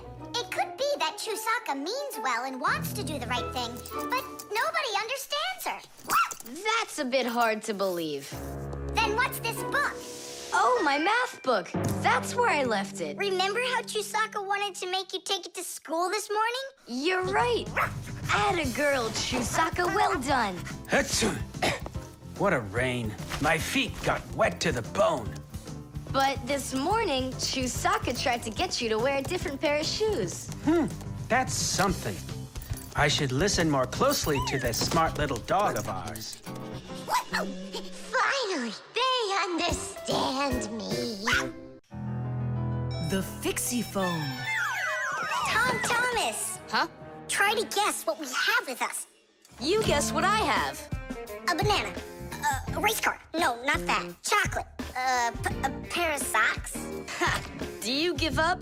My dad bought a new phone for himself and gave me his old one. He said I can keep it.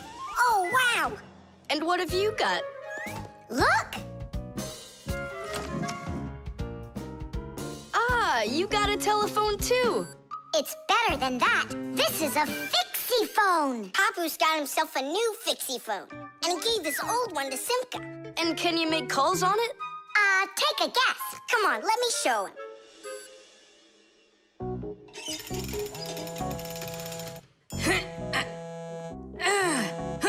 Hi there, Papus. Hi, Nolik. Why are you calling? Just to say hi. Nolik, don't just call me if you know I'm working. All right.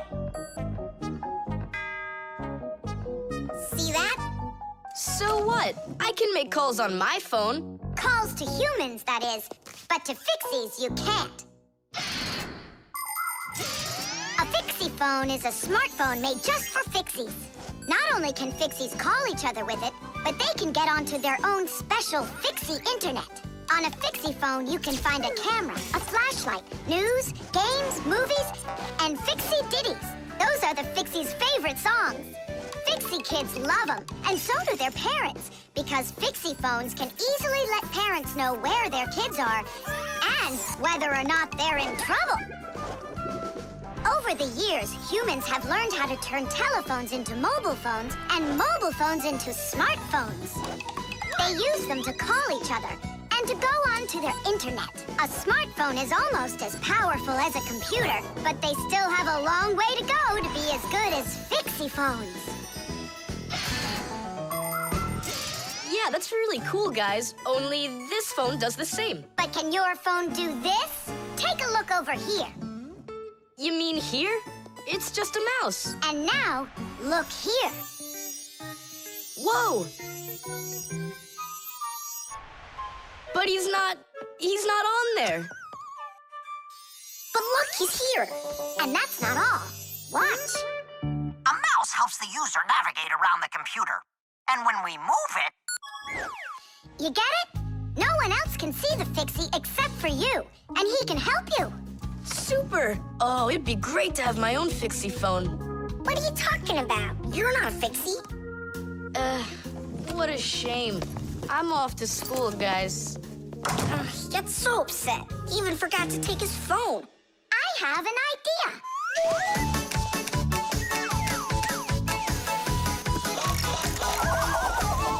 My smartphone's my best friend. I love to hear it beeping, so I keep it by my side even when I'm sleeping. Bing bong all day long, bing bong all day long, bing bong all day long, even when I'm sleeping. With my phone I play alone. I don't need my brother. Soon they'll make a brand new app to replace my mother. Bing bong all day long, bing bong all day long, bing bong all day long, to replace my mother. Check my mail, send a text 1,000,000 times an hour. I forgot to plug it in, now I'm out of power. Bing bong all day long, bing bong all day long, bing bong all day long, now I'm out of power. Bing bong all day long, bing bong all day long, bing bong all day long, now I'm out of power.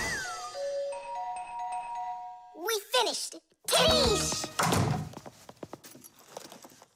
Look, it's a... Surprise! Wow, this is great. Now I've got my own Fixiephone. It's just like you've got. Well, pretty close. Tom Thomas! Tom Thomas, let me use your phone to call myself. I need to find my phone. Oh, wow. You've changed everything in here. Where am I? I guess I'm Papus. Huh, what a funny name you came up with for me.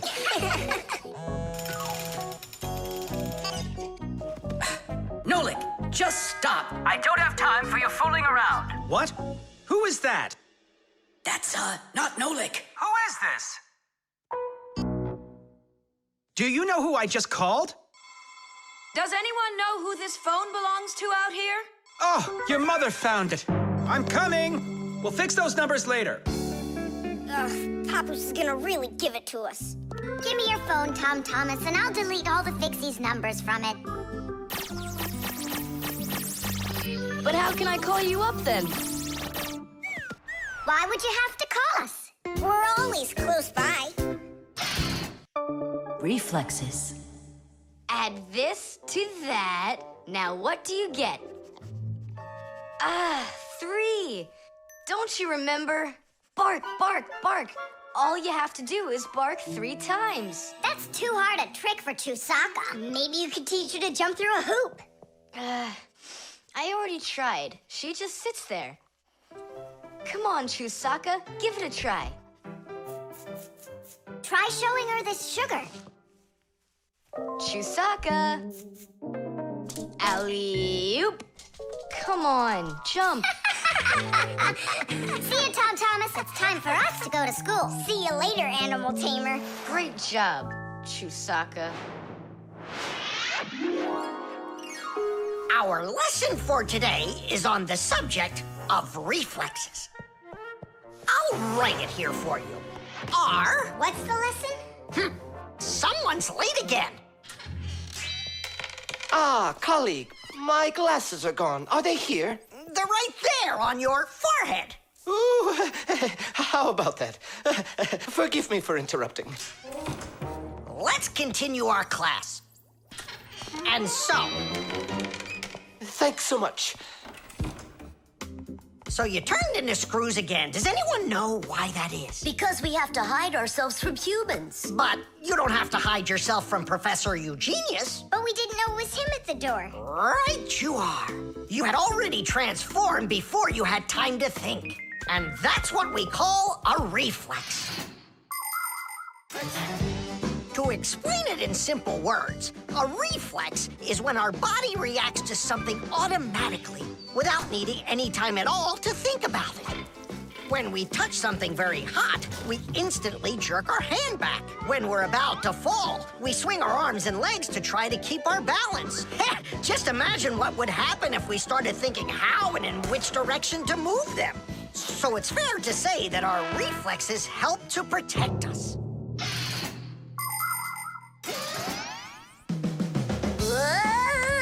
No kidding. They protect us. My nose itches. Achoo. Excuse me, I didn't mean it. Professor, sneeze. Is that also a reflex? It most certainly is one. Fire didn't want to, but then his nose tickled and achoo. Bless you, too. Thank you. And do dogs also have reflexes? Of course dogs have reflexes. All animals do. Yeah. It's something all good animal trainers know. They use the animals' reflexes to teach them tricks.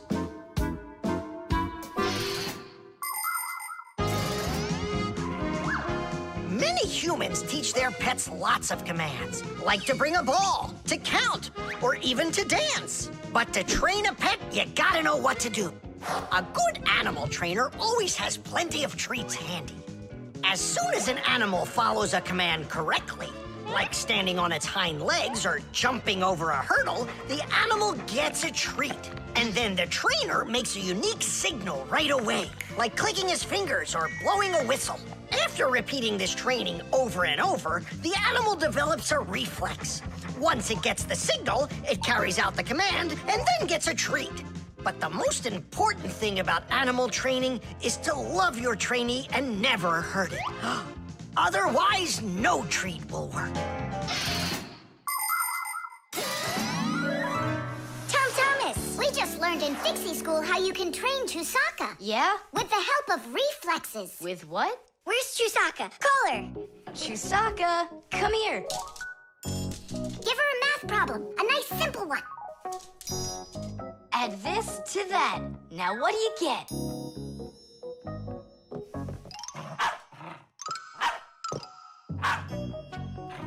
It's a miracle! 3!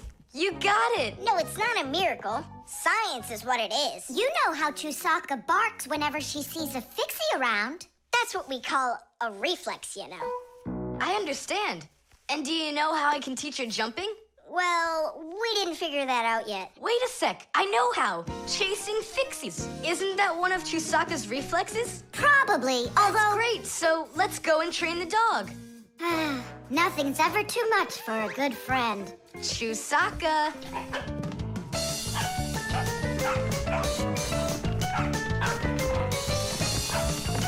It's pretty tough work being a dog trainer.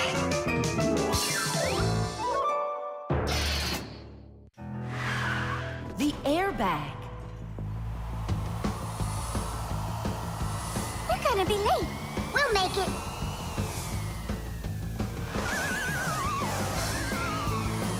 Whoa! Oh, wow.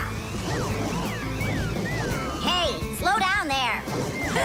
I'm a super duper racer.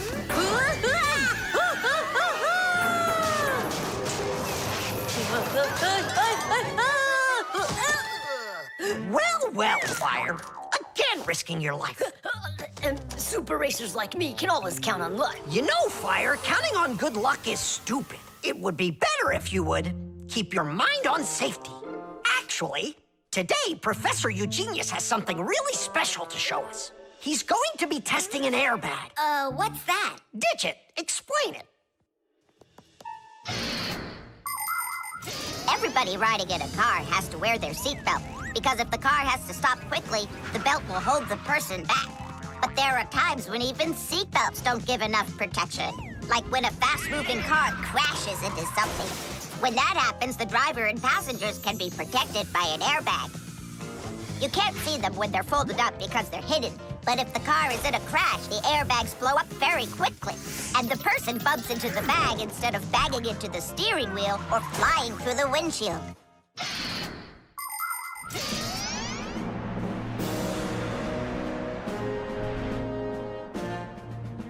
Here I come. And once again, when something dangerous must be tested, Professor Eugenius tests it on himself. But Grampus, aren't you scared that it won't blow up with air? Don't worry about the air. A 3 and a 2 and a 1.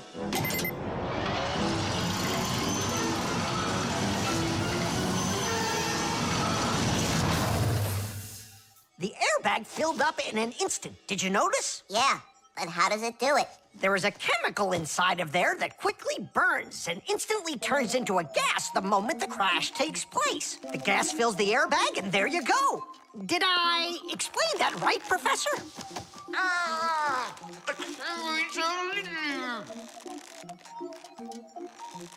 We've got to get him out. Stop! We'd better call for help.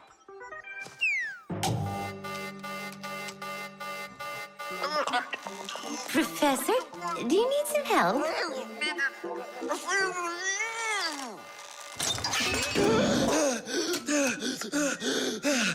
Thank you, Elisa.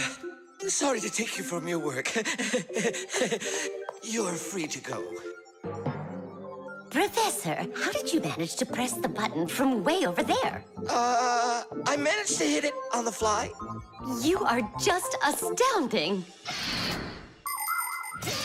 To keep small children safe while they're riding in a car, they must be buckled up with a seatbelt inside of a special booster chair. But kids also need to be careful when they're riding a bicycle, skateboarding, roller skating, or riding a scooter. First of all, it's best to keep off of roads where there's too much traffic. Second, put your protective gear on. For your arms and legs, wear elbow pads, gloves, and knee pads. For your head, wear a helmet. That way, if you fall down, you won't get badly hurt. And third, make sure that people can see you. If you're out riding in the evening, your clothes and bike must have safety reflectors on them. They let drivers see where you are by reflecting the light from their headlights back at them. Remember, better safe than sorry. Here we go. Well, I hope this time I've got it. Should we call his assistant right now, just in case? Let's just wait and see. Ready, set, go! Grampus, he needs to be rescued. No need. I made a change to it. Now the bag not only inflates automatically, it deflates itself as well. Splendid! As you Fixies say, Teach! Today's lesson is done. Hooray! Come on! Where's my Fixie board? I've got your Fixie board, Fire. Here you go. I just went and equipped it with an airbag. Really? Ha! How come? You know I'm a super racer. See? Woohoo! And that's why I installed it. Super racers don't need airbags. We never, ever.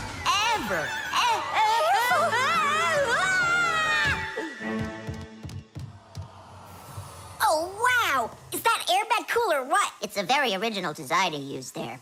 That design is my own, and Fire ran the test. Professor, will you make an airbag for each one of us? You all will get them real soon.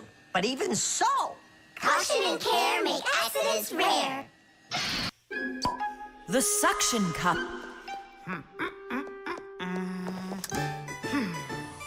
Where's Professor Eugenius? Did you see him? Not yet. Strange. He told me he'd be here today to conduct some tests. Grampus, right here under the glass. There's a note. Dear friends. That means the note's for us. That's because Professor Eugenius can always count on us. I'm off for a conference today. So what should we do? While I'm away, please keep an eye on each of my tests. There's the wristwatch. And where is it? It's right there.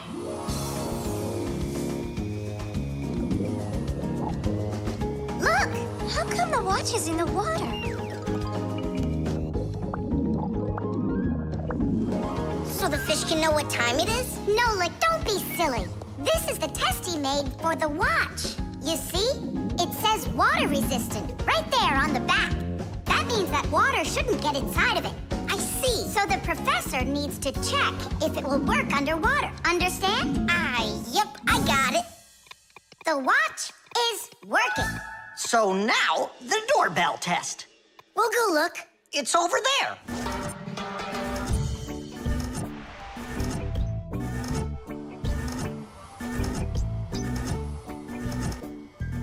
What's that thing doing? It tests the button to see how fast it wears out. To check the quality of appliances, toys, sporting goods, or just about anything, they need to undergo serious testing. Take, for instance, telephones. They need to be tested with both heat and cold because they have to work in places as hot as Africa and as cold as the Arctic. Computers are tested to make sure they can be shaken and rocked, too. That way you can be sure they'll work on a desk at home, or outside in the park, or while you're taking a ride. Different kinds of products need different kinds of durability tests. For example, athletic shoes and car tires are rubbed and squeezed over and over to see how long they are going to last. Yes, testing's very important. Without testing, a machine or appliance could let you down at the very worst moment. If guests come to visit once a week, and once every month a hooligan comes, pushes the doorbell, and runs, then I figure this doorbell will last right around 400 years. That's long. The doorbell is still working. That's very good. And also, What? I don't know. We need to turn the note over to read the end. But how? Oh, raise the glass, that's all. Hup, hup, hup.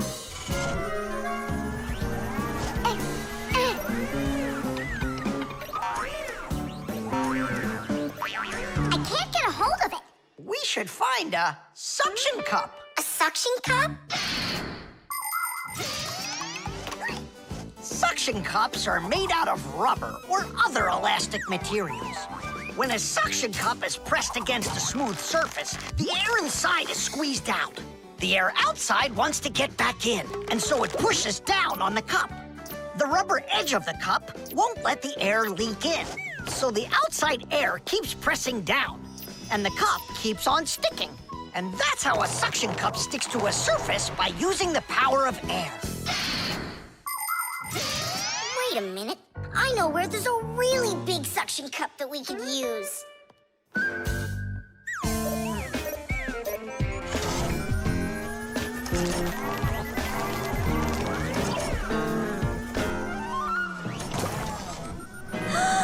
That's a huge suction cup, Nolik.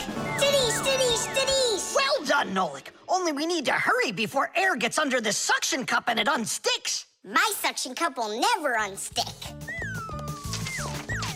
Well, let's see what it says here. Simka, you'd better hurry. And make sure nothing gets broken here in the laboratory while I'm away. Huh, and what could get broken around here? Ah, the glass, look out!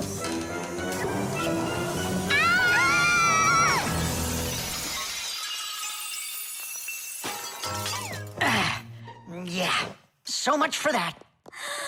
And who's going to clean up all this broken glass? You don't know? Nolik.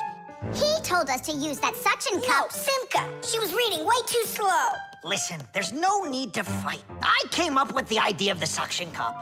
I should clean this. Come on now, Grampus. We'll clean up this mess. Professor, I still think the suction cup was a great idea. The shadow play.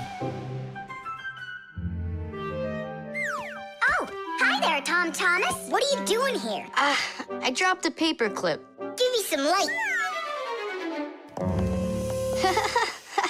Huh. What's so funny, huh? We're trying to help you out. You've got funny shadows, that's what.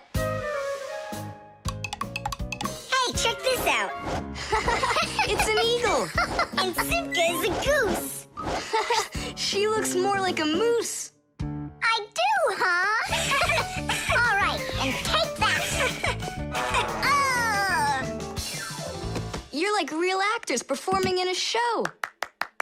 Uh-huh. Actors playing a theater, you know? And we're just under a bed. And so what? How about we make our very own theater?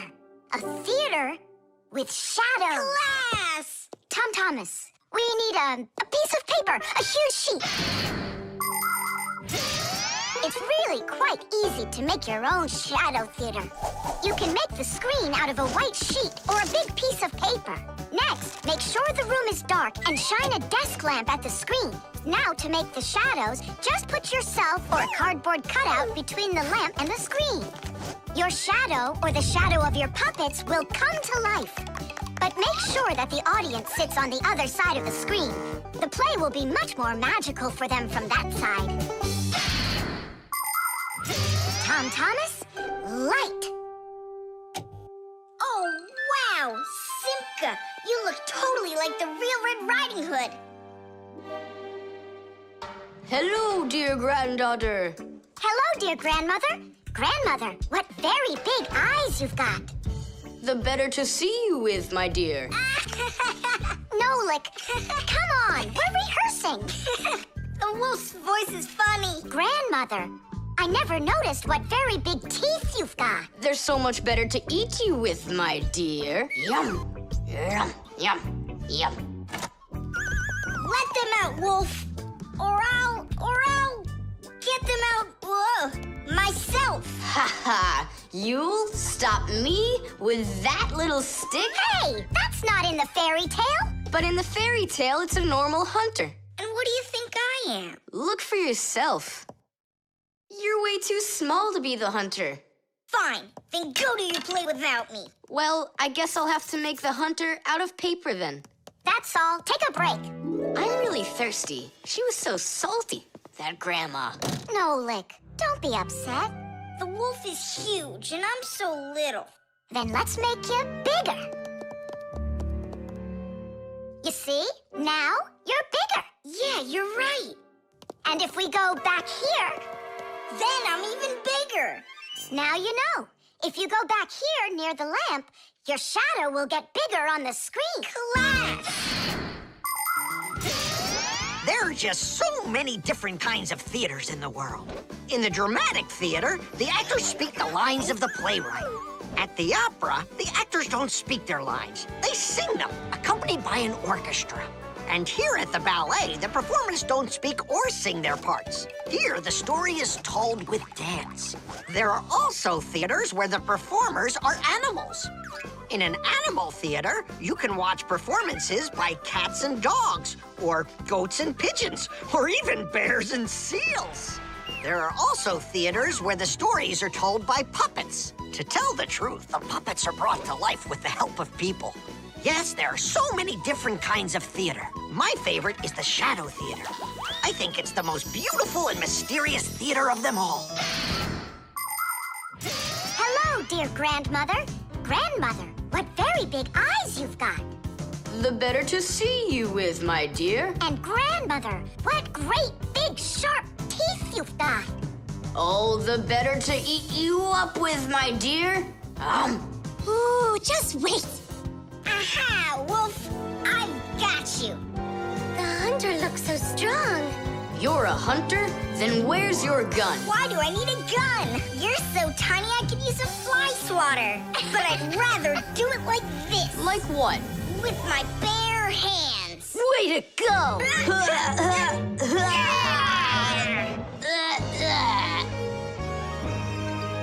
Hooray! Splendid! Who was your favorite? Mine was the grandmother.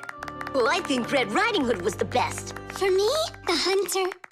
He was so mighty and so fearless. And for me, the special effects. Batteries. Oh, my little lemon, just you wait. One day you'll be a strong and splendid tree. She's talking with a flower pot. Oh, you scared me. Do you like it? Like what? My seedling, don't you see? It will grow into a huge tree. And there, amongst the green leaves, will be beautiful yellow lemons. Class! From that thing? Lemons? grow into a tree. All it needs for that is to gather energy. Get energy from where? From our sun. The sun? It'll be so slow. Oh, batteries would be faster than the sun. Batteries? I really don't think so. Tula, do you know how much energy they have? Let's just bury a bunch of those batteries in here, and you'll be watching your lemon plant shoot up into a tree. Are you positive? Absolutely. And where can we get the batteries? Over there. Professor Eugenius has a whole box full of them.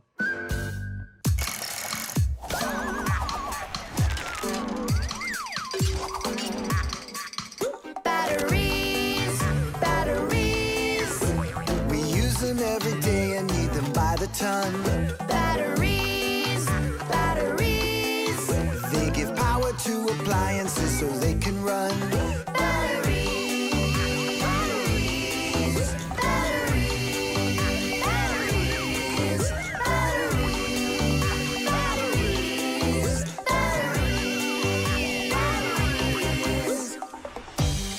That does it.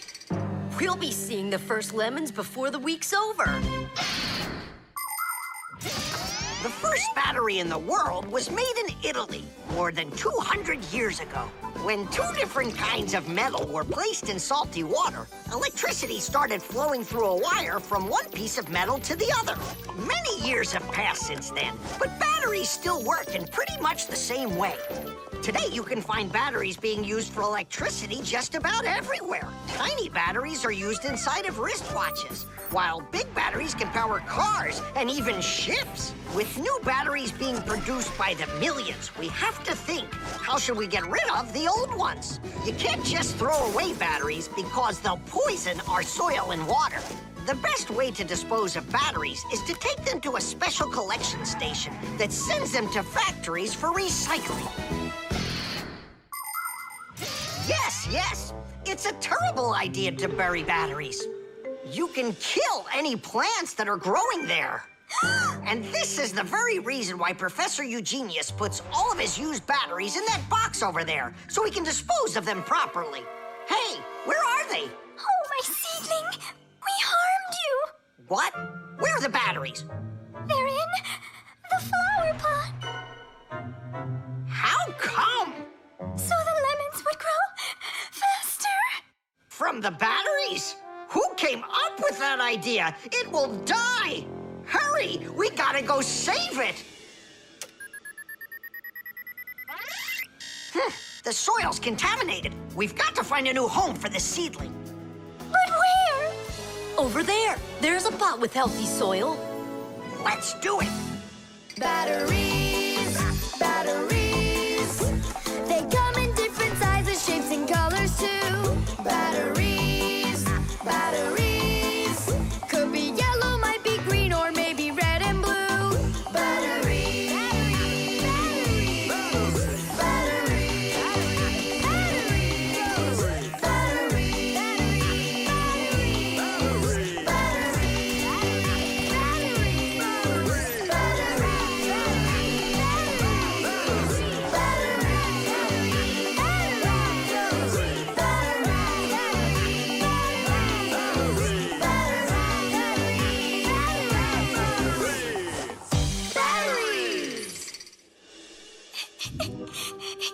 Don't cry, Tula. The seedling will be perfectly fine.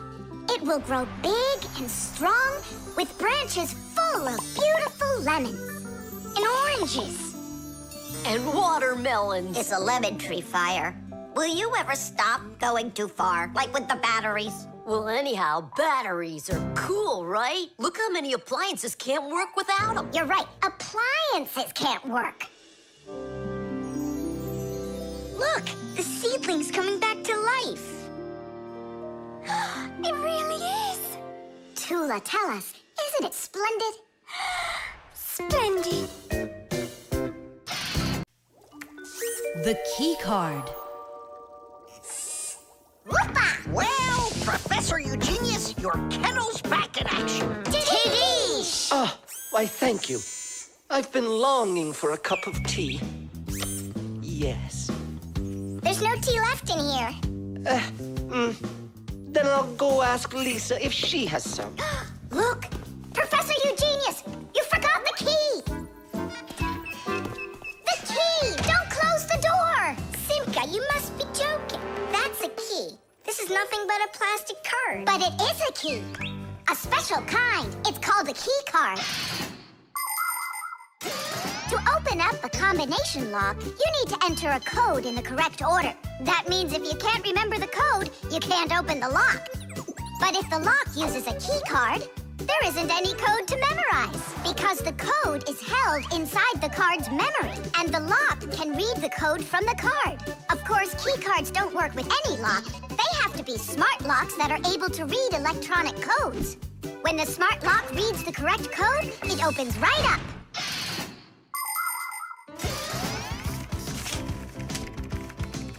Lisa, do we have any tea here? Of course, Professor Eugenius. Wonderful. I'll take one bag then. Oh, I left my key inside the lab. Can I borrow yours? Just don't forget to give it back. Of course I'll give it back. Come on, Elisa. I got myself a tea bag. Professor Eugenius, the water's boiling. Fantastic. Ta-ra-ta-ta-ta-ta-ta. Ch-ch-chai. Wait a second. Oh no. I was supposed to give something back to Elisa. Why don't you go and ask her? Right. I'll be right back. Professor Eugenius! That's card number 2 now. Elisa, I promised you something, didn't I? Yes, the key. You said you'd return it. Yeah, sure. Let me get it. Just a sec. Oh, I locked it in the lab. It's terrible. How will you ever get back into the laboratory now? You see, there is one way, but it's a secret. Would you mind leaving for a couple of minutes? Colleague, Professor, can you do me a little favor? The key. I think I left it on the table. Yeah, right. It's true. So how do we solve this? I need to think about it. What's there to think about? We just have to go and push it under the door. You think you can do it? Yeah! It's time to get to work. Hey, what's going on? Oh, were you just calling for me? Yeah, no, Lisa, not for you. It's so heavy. Do you know where Digit ran off to? Ow! Digit's off somewhere thinking. He's always doing that when it's time to work. Hard to port. Hard to starboard. Way to go, Nolik. Then who were you talking to? Actually... Oh, what's that? Where? Okay. What? What was that? Come on, let's try again. Look, do you see that? It's telekinesis. It's the power to transport things with your mind. You are just astounding. Was that done with your mind, too? The door? Yeah, sure. You are a genius. Professor Eugenius is a very talented scientist and a dear old friend of the Fixies. He always helps the Fixies, and the Fixies are happy to help him, too. Professor Eugenius let the Fixies set up their school right here at his laboratory.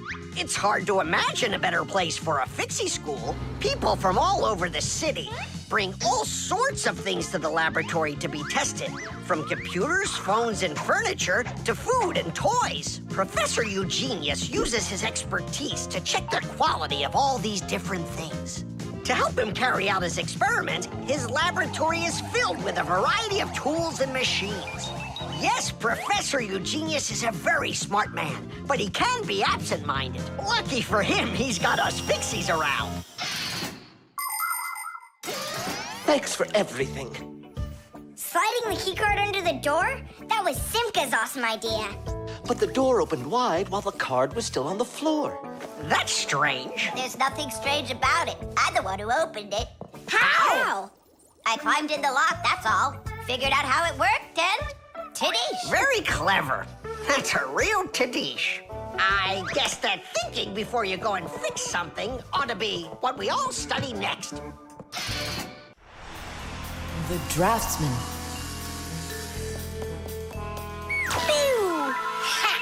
Huh? What? Hi there, Tom Thomas. What are you drawing? I'm not drawing. This is called drafting. What's the difference? Tell me, is that a circle? Sure is. And that? It's a circle, too. Only it's a rounder one. Of course. That's because I drafted it with a compass. And now I've got a real target. So now I'll load my dart gun.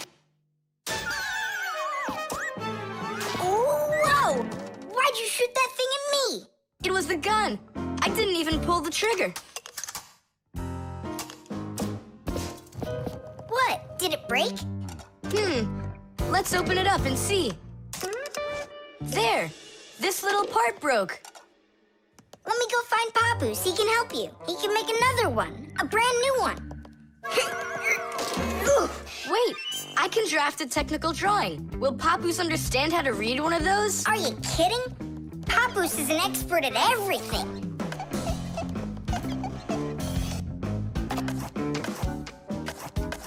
Done. Wow, Tom Thomas, you're a real technical drawer. A draftsman, Nolik. That's what they call it. Try drawing a perfect circle by hand. Can't do it, huh? Well, with the help of a drafting compass, your circle will turn out great. Just put the needle point in the center and turn the compass, and it's done. A compass is only one of the many different tools for drafting. For example, if you need to draw a straight line, use a ruler. And if you need to draft a frame for your picture, you can use a triangle. First draft one side, and then the other. And then to finish your frame, just turn the triangle upside down and draft the two remaining sides. You'll get a perfectly squared frame. There are also drafting instruments for making curved lines. They are called irregular curves, or French curves. But actually, now people use computers more and more for drafting technical drawings. Papus! Huh? What happened? We really need your help. One of the parts broke in Tom Thomas's dart gun. Could you make it? What kind of part exactly? Look, here's a technical drawing. So, you even got a technical drawing. Very good then, let's take a look at it.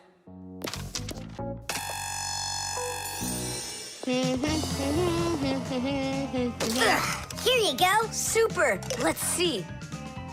It's not gonna work. You see, it sticks out here on the side. I need to draft another technical drawing. Papus! Huh? Nolik, you scared me again. Forgive me, but the part has to stick out over on this side. And you're sure that's all? That's all, for real. Tom Thomas, it's done. Listen, while you were gone, I realized that the part needs to have a hole right here.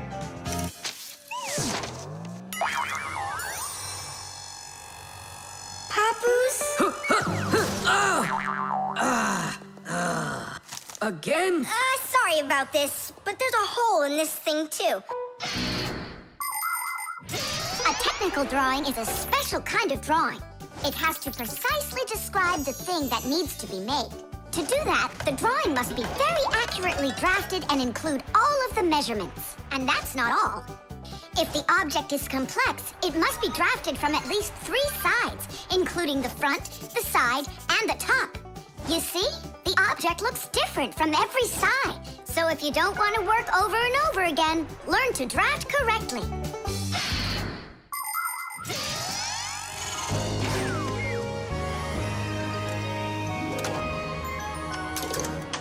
Kaboom. It works. Bullseye! And all thanks to our technical drawings. Yeah, after 3 tries, right? Some draftsman you are.